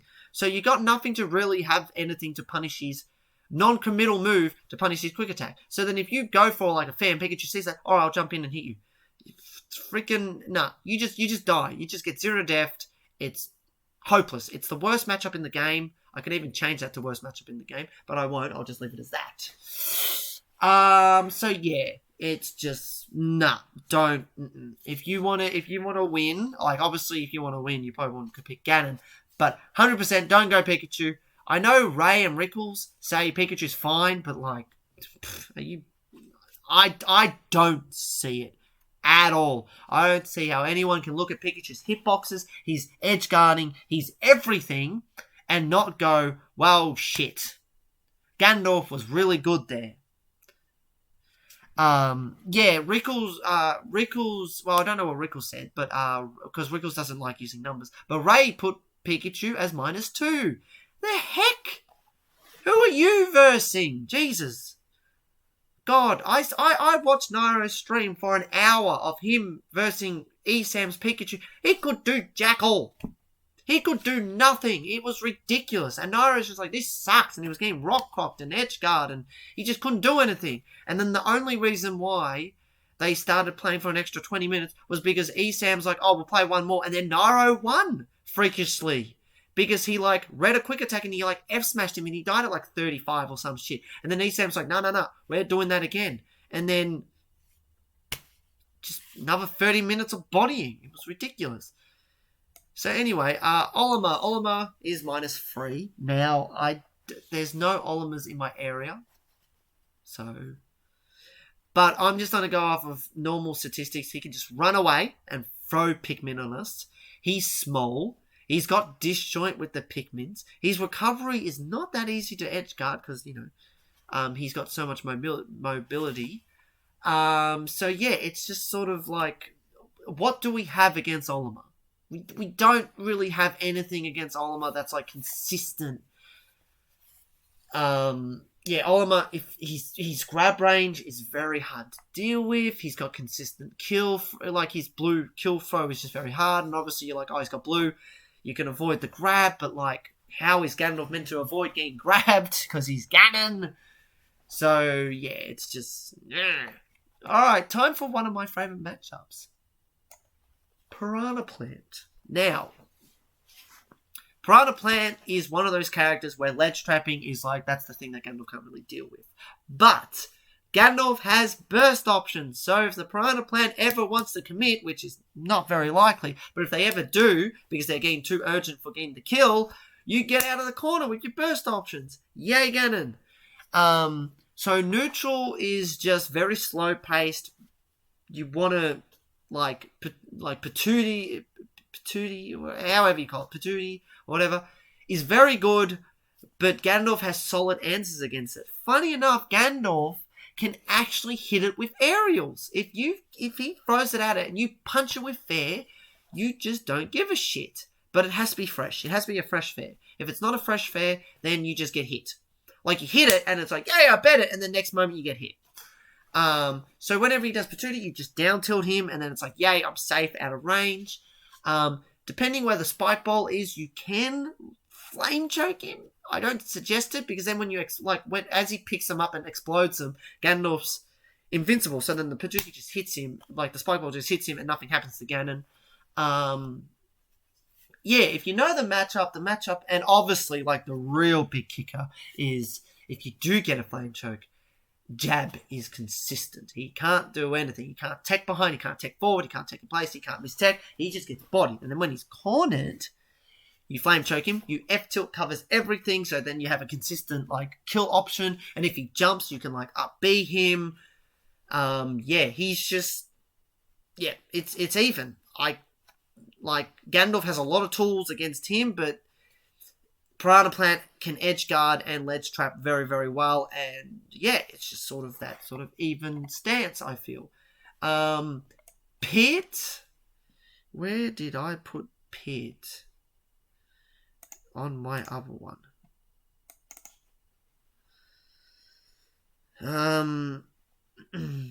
Yep, that makes sense. Okay, so Pit is that, I was actually thinking of putting it -1. Pit's -1. Pit can sort of like truck us and have like all these hitboxes that can be very... Pit's hitboxes are very lackluster, and that's one thing that when Verm actually got to verse Raze, I watched his last game, half of it, and he just sort of, he respected Pit's hitboxes too much. And I think that can be the downside of him. But yeah, Pit just sort of has these things. But Pit overall is an amazing character. He can edge guard us and whatnot. But funny enough, I have versed Razor's Pit. And I do alright against it. I don't get bodied. It's very close, actually. Very, very close. Just because of the fact of...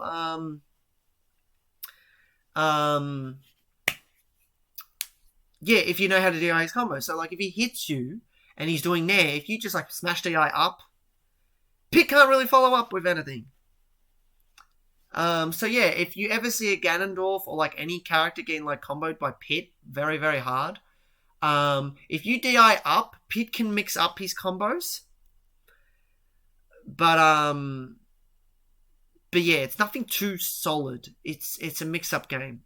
And obviously good Pits will like figure out what they need to do, but overall it's not that bad. Here we go. Alright, I'm back.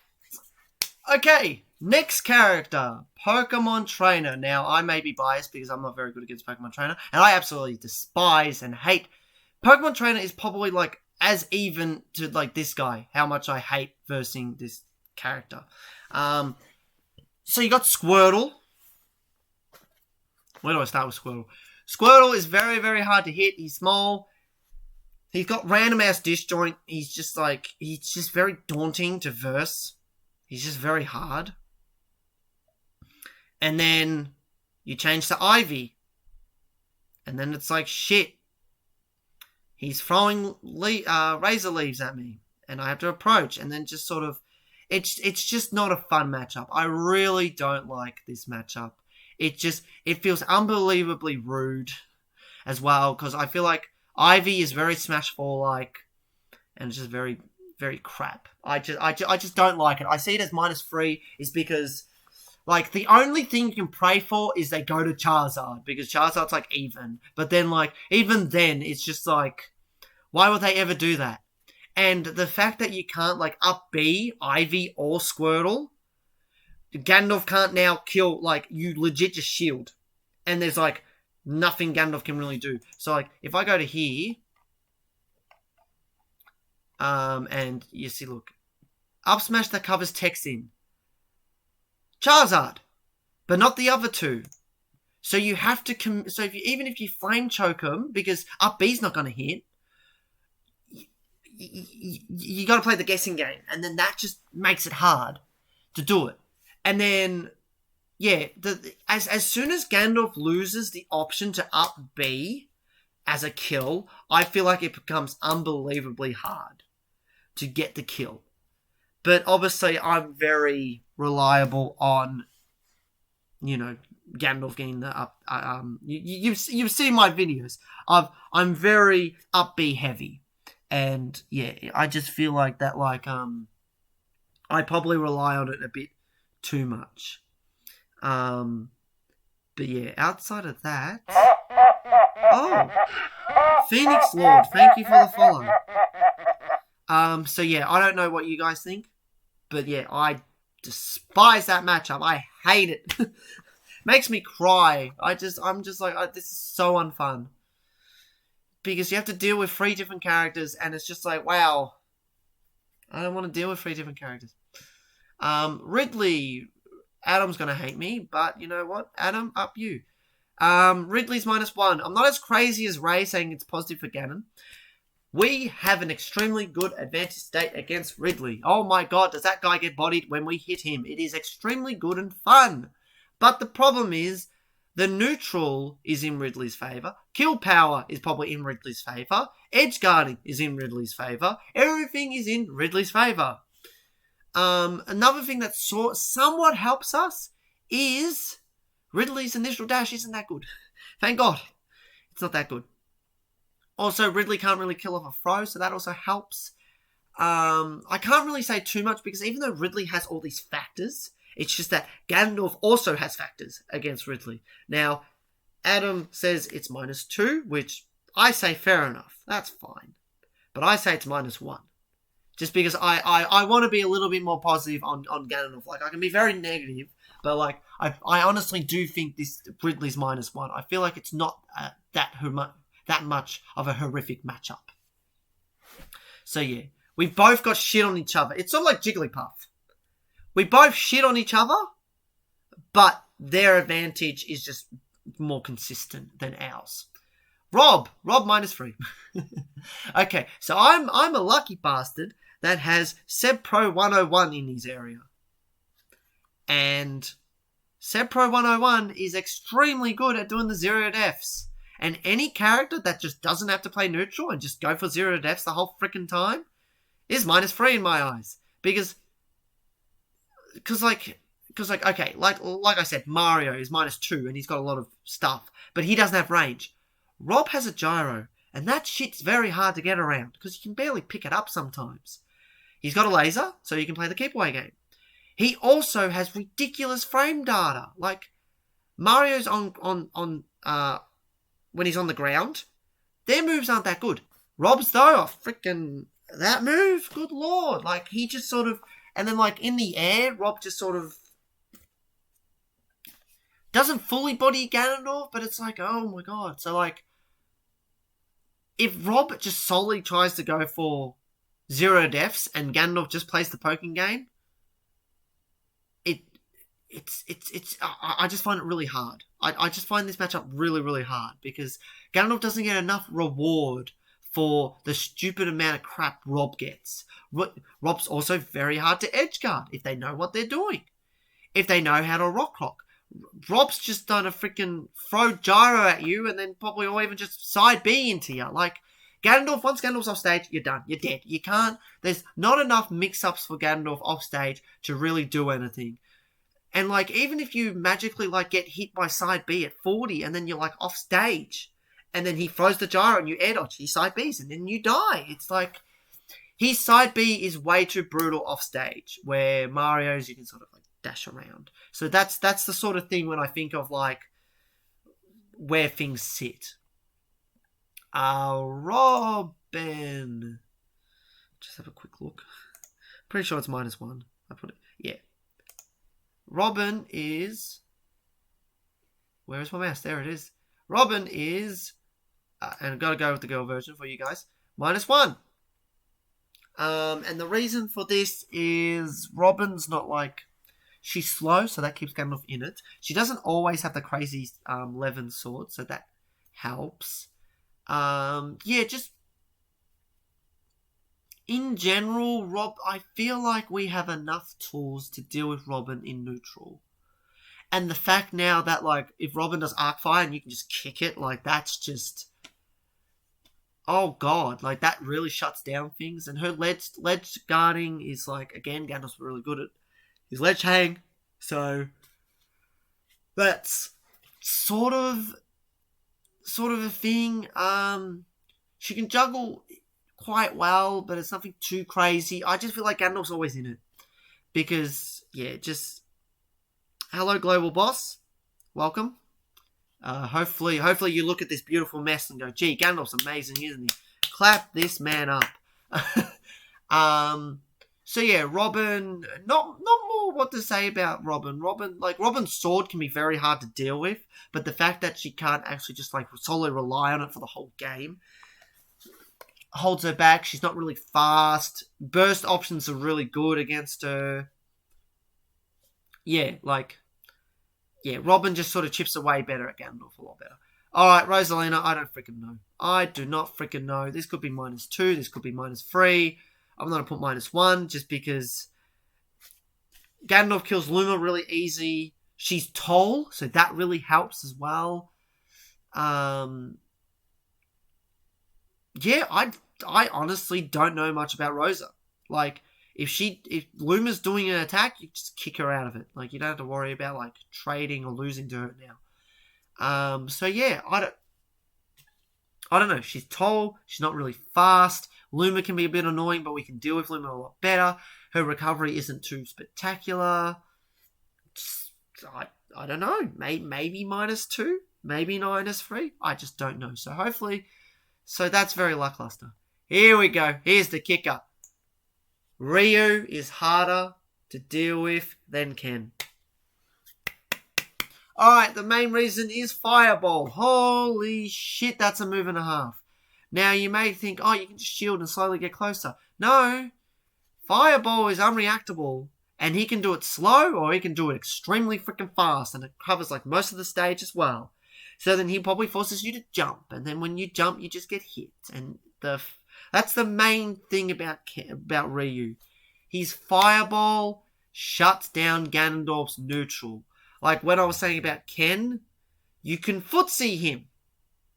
Ryu, freaking up you. Freaking, there you go. Cop it.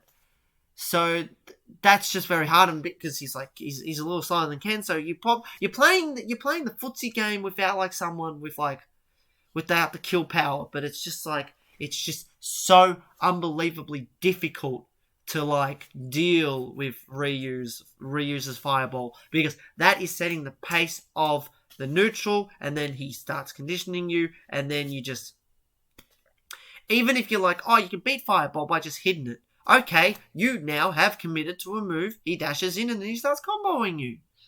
You would rather throw out a move next to Ryu, not mid-range, not mid-range, not when you're just a little bit out of his, not at burst option range. If you burst option and with the fireball, then maybe, but like Ryu's going to do it just out of sight of that range. So the only thing Ryu probably has to really worry about is whiz kick.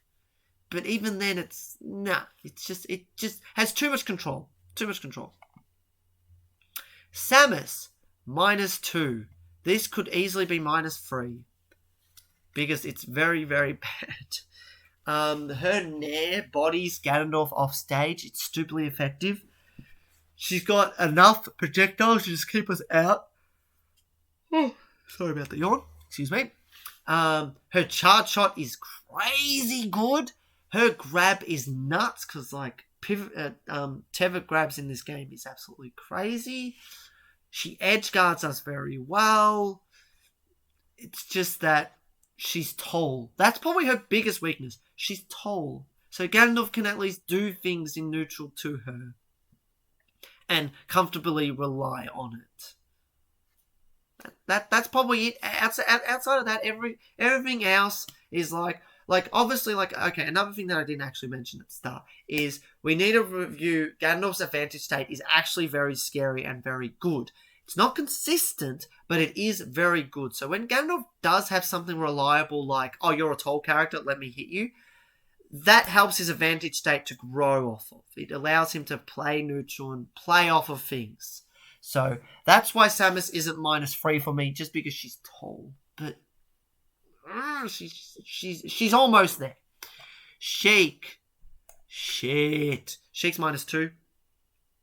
Her hitboxes aren't that amazing, but her speed, her frame data, and if she does get that one singular hit in, she just carries you across the stage. Even if you're cornered, across the whole freaking stage. Now you're going to get edge guarded. Oh no. And then yeah, it's just downhill. When she touches you, even though she doesn't kill you, she gets you to the ledge or off stage, and then that's when she can edge guard you for free or ledge trap you for free. It's just a lot of work. And you mainly, so the Sheik matchup is pretty much throw hitboxes and trades. Because her hitboxes aren't that good. So that's all you can really do. Yes. How well Ganondorf can play dodgeball. That's good. That's a good way to view it. Alright. Shock's -3. He's broken as shit. Edge guarding's free. Rock rocking's free. Ledge trapping is like very daunting and almost free. Neutral is hell. Like, what do you do against his sword? If he goes into speed, it's like, okay, I got to predict when he's going to throw out stuff. It's just so hard. The only thing is when you hit him, you're like, yes, I can do stuff. But then he goes into shield, and then you're like, okay, now I can't. And then you just like, what I do is, when I hit him, and they're very shield-heavy Shulks, because they just want to get hit by Nair, and then like, before Ganondorf gets out of anything, he just hits you out of it, is I just hit him. If he changes the shield, I play the Flame Choke game. That's all I can do. And then once it runs out, beautiful. Now I can somewhat play neutral again. Somewhat. So, it's not. I don't know what you do. He's just very, very hard. Very, very hard. Simon. -2. What is this? I don't remember. Can Shock activate his Madara in between them? Yes, he can. Yes, he can. He can act. He can do it while in hit stun. So if you nair him, if they react fast enough, nair 2 doesn't do anything. They're out of it. They grab you. Boom. So yeah, it's not fun. Simon. Simon is a -2 matchup. I almost would put it at -1, but I'm not going to be that stupid. Because it's funny, because like Ray says it's -3. He's like, oh, we can't do absolutely anything against Simon. Getting in is very hard, but once we're in, I can't emphasize this. Once we get in on Simon, holy shit, can that man die? He can actually just die. Because like trumping's an option. Trumping is an option against Simon, because if you trump him, he doesn't have enough air mobility to land on stage. So you just like ledge trump him, let go and like jump on stage, down air him. I did it against Verm, and Verm's like, holy crap. That's so good. And then if he doesn't hold in and he holds away after getting ledge trapped, his ledge hang isn't that great as well. Like, it's decent, but like, he's probably just going to get F smashed. Because now it's reactable. And if he tethers, yeah, it's just not fun. So like, and that's another thing. You can block his tether, because that's how tethers work in this game. If you like if you body block their tether, they just hit you. And they don't recover. So like, that's another thing. So Holy Water is like, oh, and that's another thing. If we get Holy Water and we flame choke him, oh, it's a 50-50. Beautiful. Excellent. If they miss tech in place or tech behind, throw it down and then it's up smash and then boom. If they tech away, you can throw it forward and get some things, but like, you mainly just want to throw down. Oh, they didn't do that? Dash tack. And then you get him. It's really damn good. So yeah, Simon, just his keep away is just too strong. But when we do get in, you have to make it count. Have to make it count. Snake. Now, people would probably put Snake as -3, but I love the Snake matchup, and I think it's -2, because I feel like we have plenty of things that make it not too, like, oh my god, this is unfair. Thank God for that. So, like, obviously going high, we can uppercut him because it breaks it. If he does it, then we can, like, if we get close enough, we can up B him. Excellent work. If he's dropping his things as he lands, and then he drops a grenade and he lands on the platform with shield, you know what that means? Up B, because he has to hold the grenade. If he's holding the grenade and you up B him, then it blows up. But if he holds the grenade and then he shields, once he shields, he drops the grenade. So as soon as he shields, up B him. Boom. Done. Flame Choke is also a 50-50 on him. Grounded Flame Choke. Air Choke is pretty good against him, but again, it's not like too crazy good. Another thing that I haven't abused yet is, on some characters, is when they do get up attack on like Air Choke, you can dash away. So for these characters, so like Snake's one of them, you can dash away. And if they do a delay get up, then you just wait. You just turn around and just like crouch and be like, what are you going to do? And then if he rolls in, you can probably like react and F tilt. I'm pretty sure F tilt could probably like cover his like just normal roll. If he does get up attack, his get up attack is so small, it's like ridiculously small. You can just like, you can probably almost like maybe even like down smash him and just go boom, boom. Yeah. He's if he misses a tech, is really bad options. At the ledge, Snake isn't that amazing. I just feel like if you play around his tools really, really well, it's actually okay. And again, he's tall, so that actually helps us with our neutral. Yes, he can crouch, but then Flame Choke is still a factor, and I don't think Snake wants to get Flame Choke, because then that's a 50-50, because down tilt covers tech way, tech in, and miss tech, and if he techs behind, you can up smash him. So again, very, very daunting for Snake. We can just sort of play around his tools very, very well. He's not very fast, and even now, when he dash attacks, thank God for the Air Choke out of shield tech, he can't dash attack cross us, mix up us. And if he doesn't space it where he doesn't cross up, then you can just shield grab him. Beautiful. His recovery is not too amazing, so if they do go low, we have plenty of answers against him. It's just the reason why it's -2 is because Nikita. Nikita just shits on us so hard. And I know people are just like, oh, just hit it. That's true, but then he can cancel it. Then you get hit, and you have to do my tactic where, like, the Nikita's here, you're here, and you air dodge past it, you blow up, you go into the stage, and you check and you make it back.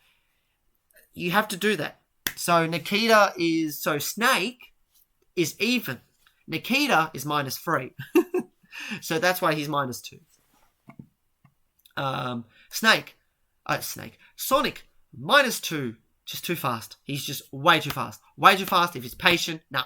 He's just too quick. I could go over things, but Litany had to verse a good Sonic, and Litany just... Nah, Litany's like, hell no, that matchup is still freaking bad. It could potentially be -3. He's just... Yeah, he's got to go fast. He's just too fast for Ganondorf to just reliably do stuff. So... Yeah, I'm not sure. I'm not sure if it's -3 or not, but I'm going to stick with -2. Terry, I am going off of Litany. -1. I don't know the matchup very well. I'm very clueless. But F Smash can hit his up B when he wants to recover, which really, really helps. He's got burst options, which are very scary and daunting. Terry doesn't have a get off me move like Ken and Ryu. So again, he has to get close to Ganon. And yeah, and even Terry mains are saying Ganondorf's even. So like, I don't know. Like, if I had to actually guess, I would say -2. But what I hear a lot of people say, that it's actually even. So I'm going to go with -1. Just go in between and just put it there. Because I just don't know the matchup. So I'm very sorry for everyone in YouTube land. And obviously on my stream. But yeah, some characters I don't know. Blind spot. Whatever. Toon Link. Toon Link is -2. Every Link is -2 or higher. So Toon Link. Toon Link's very fast. His sword isn't too great, but it's mainly his speed. His overall speed is very nightmarish to deal with. His recovery isn't like too fantastic, but you know, it's yeah. He actually has decent kill power. He's small, so he's rather hard to hit. Oh, sorry, I'm very tired. It is my first day off of holidays. Yay, I got 1 week off from work. Because I worked all the way through Christmas. So, yeah. But anyway, that explains why I'm yawning, so I am very sorry about that. So then, yeah, Toon Link, not much to say, really. He's not really, like, that crazy good. Villager. Villager, I would say -2. Same thing as that found out perfect. Isabelle and Villager. They just sort of play the keep away game. They edge guard us. Yeah, there's just not much really to say about that. It's just sort of... Ganondorf's Nair can beat like Lloyd, and it can beat Slingshot, which actually helps us get in. Because a lot of villagers will actually just Lloyd into like short hop thing. And then you just like Nair over the top and hit them. Same thing with like the balloons. You can do like short hop dare and bada bing bada boom, and then you can like extend your dare hitbox with using the balloons. So yeah. Oh, so you find Isabelle harder? That's fair enough. That's all right. I just put them as even. Both -2. Wario. Wario is -3. Now, Wario is like Mario. Except extremely bullshit. So Wario, not only are you... Just imagine versing Mario and you got 2.5 stocks. No. So Wario is a character that you just don't want to get hit by. A character you just don't want to... So neutral is just... As Verb says it, you're just poking Wario. You're sort of getting like 15 to 30% here, while Wario hits you once and you get up to 80, and then he'll probably like edge guard you and you die. And that's another thing over Mario. Wario can go extremely bloody deep and kill you. Mario can't go extremely deep like that. Wario can. And then Wario's got Waft. Yeah, anything into Waft as well. Wario, yeah, just juggles you. He just sort of gets to do what he wants. And if you just chip away at him, you have to do so much right to just beat Wario. But yeah, it's just like, but it's weird because neutral itself is like almost even. But you just get shafted way too much. But yeah, that's what I think. Wii Fit! Where the freaking hell did I put Wii Fit? I probably could believe that. -2 or -1? I'll go with -1. So, lucky enough for me, I actually got to first the best Wii Fit on Elite with Ganon. And I won a best of 5. I don't know how I did it, but I did. And then I got this other Wii Fit after me, where I wanted to like just muck around, and that person just camped the ledge, and I'm like, oh my god, this is so boring. Why even go on the Elite Smash if you're trying to piss off everyone by just waiting at the ledge and do your thing? So yeah, Wii Fit Toll, that's great. As soon as she gets like deep breathing, get the hell out of there. A really good thing is when you have a ledge hang, she can't really hit you. I don't think she can hit you. She can't. I actually don't think she can hit you while you're on the ledge. So she gets it, you camp her. I'm not dealing with it. And then when you get over deep breathing, you fight her whatnot, her hitboxes. You can probably trade and whatnot. So yeah, so like the matchup isn't too bad. It's just that it's a very slow matchup, and if you don't play slow, you'll probably just get bodied, I guess. Wolf. This is another one that people didn't really agree with. So Wolf is -2. Now the reason why I put Wolf as -2 is because, so obviously everyone probably saw Rickles versus Charlie the King, but I won't go into it too much. But if you watch the first match minute and the first 2 stocks of Game 3, that's how I feel the matchup should go 9 times out of 10. I feel like Wolf's advantage and momentum is just extremely brutal. I feel like his hitboxes are just too big for Ganondorf to consistently verse.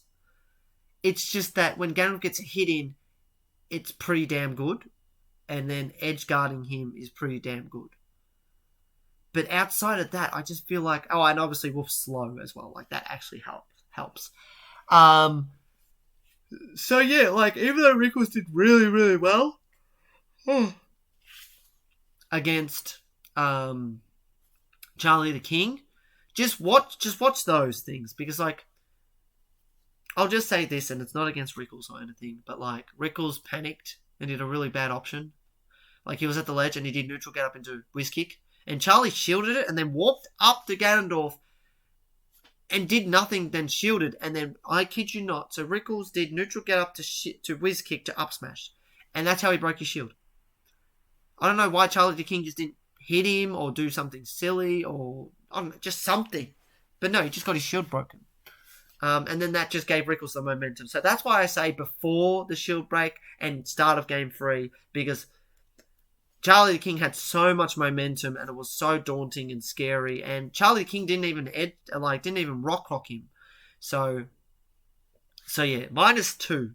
But obviously, Wolf's probably the easiest of the space animals to verse. Yeah, so I will say that. He could be -1, but I put him as -2 just slightly. Yoshi, -1. So Yoshi has crazy airspeed and he can do rising aerials on you. No, he can't. If he does a rising aerial and crosses you up, you do up smash. If he does a rising fade away aerial, you do the air choke tech and you get him. So Yoshi actually can't play his like fade away aerial like game against Ganon. He actually has to respect Ganondorf's shield, which is very, very weird. Because Yoshi's like to just shit and shield. You throw out a move, you land, and then they do a rising aerial out of shield.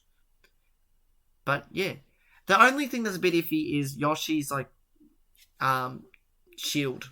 Like when he shields, you can't really up B him, which sort of makes it really iffy. But yeah, Ganondorf has really good solid answers against Yoshi.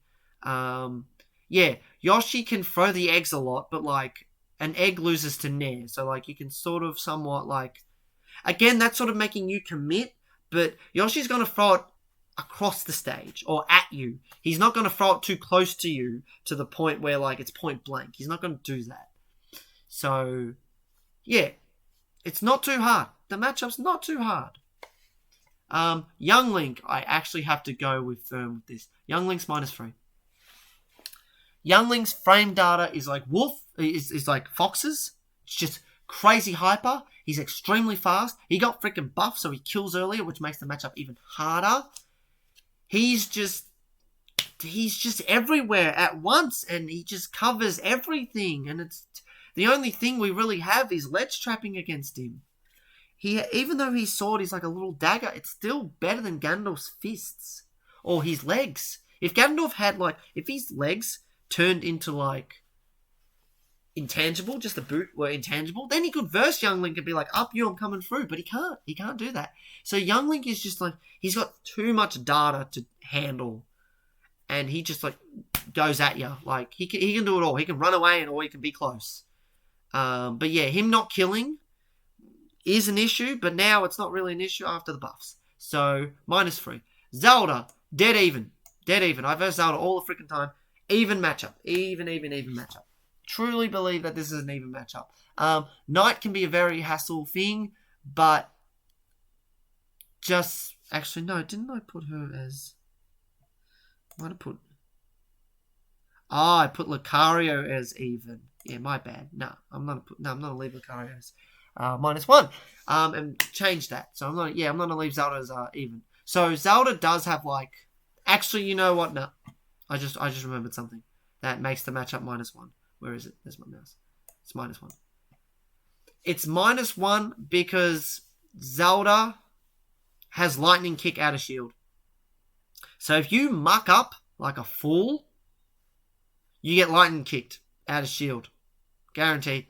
And that shit's absolutely terrifying. It's daunting as shit.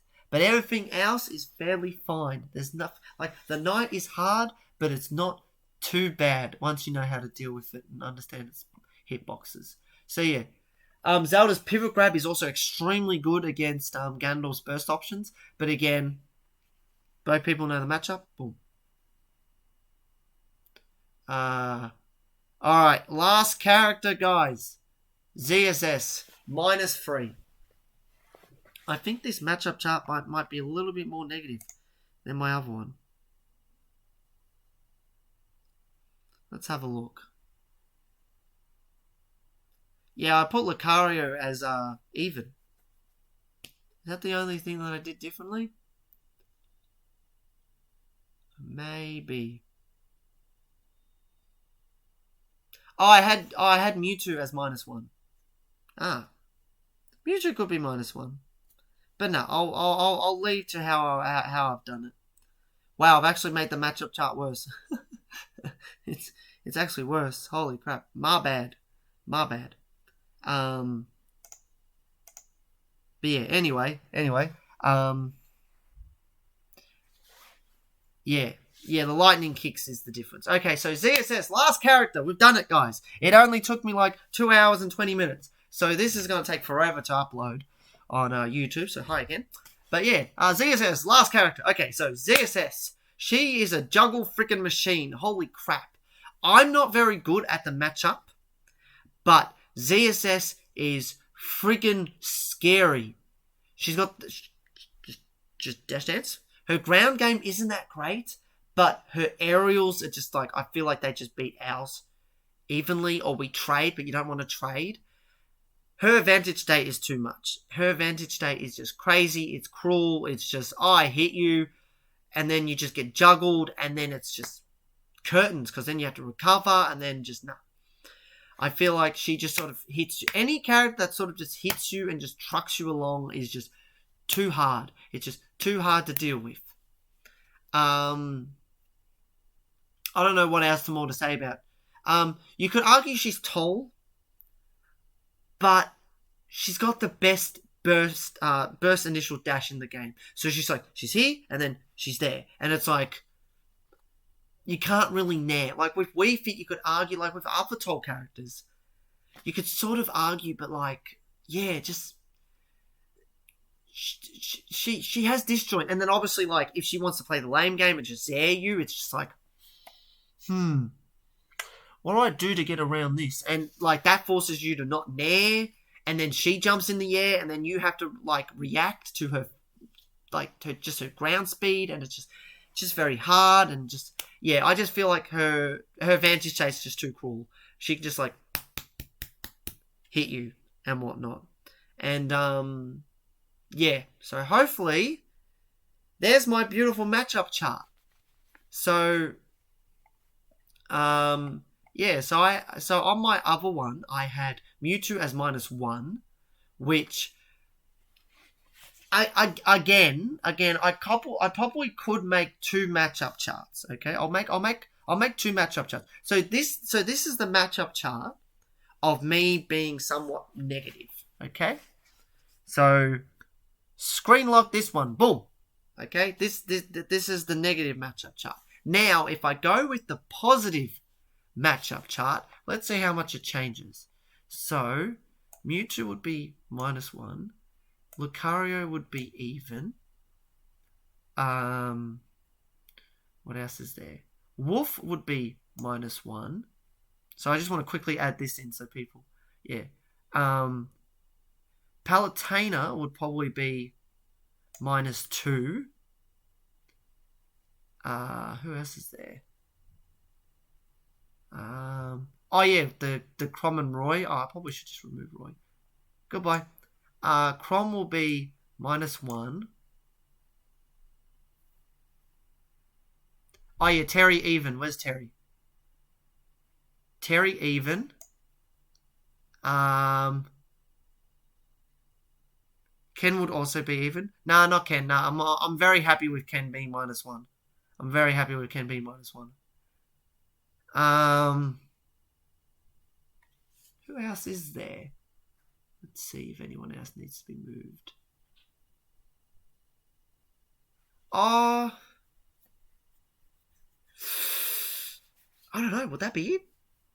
Would that be all the changes? You could argue to move King K. Rool to +1, but no, I don't want to do that. I don't want to do that. I don't. Actually, you know what? Up it, because people actually do say Ganon beats King K. Rool, so I'll do that. This is the positive version. Peach's combos are too strong. There's no way Peach would be -1. Not in a million years. No. -2 is almost pushing it.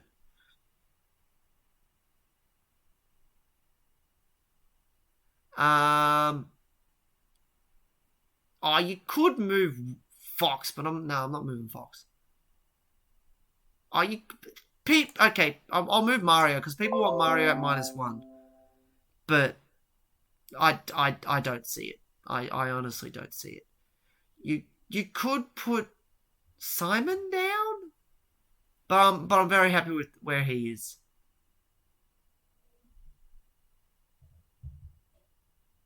You know what? Let's do it. Inkling -2. Just because what I was talking about before when I was talking about Inkling. So there we go. Boom. There's the positive. The more so positive Ganondorf matchup chart. So if you wanna view the negative one and the positive one, just let me know. Where's where? Okay. Okay. That wasn't quite it. There we go. Boom. Just to make it even. Yeah, look, I do agree that Mario is probably -2, but you have no idea how many people say he's -1.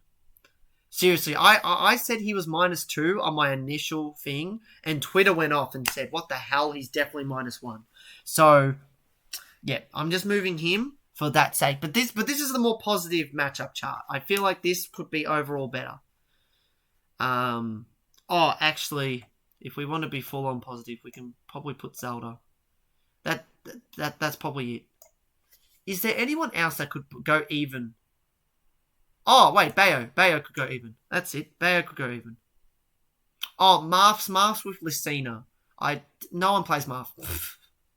So, poor him. Let's see. Is that it? I could move Little Mac, but I don't want to. Little Mac screws.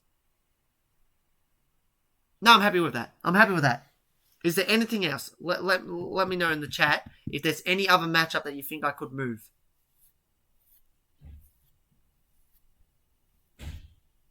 I think that's fine. I think that's a real good positive matchup chart. I think this is positive. Yeah. Alright, so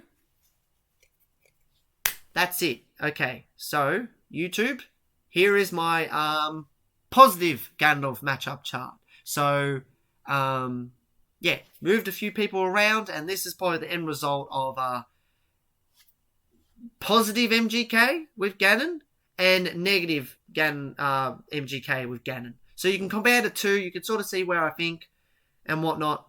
And yes. So yeah. Let me know what you think in the comments below.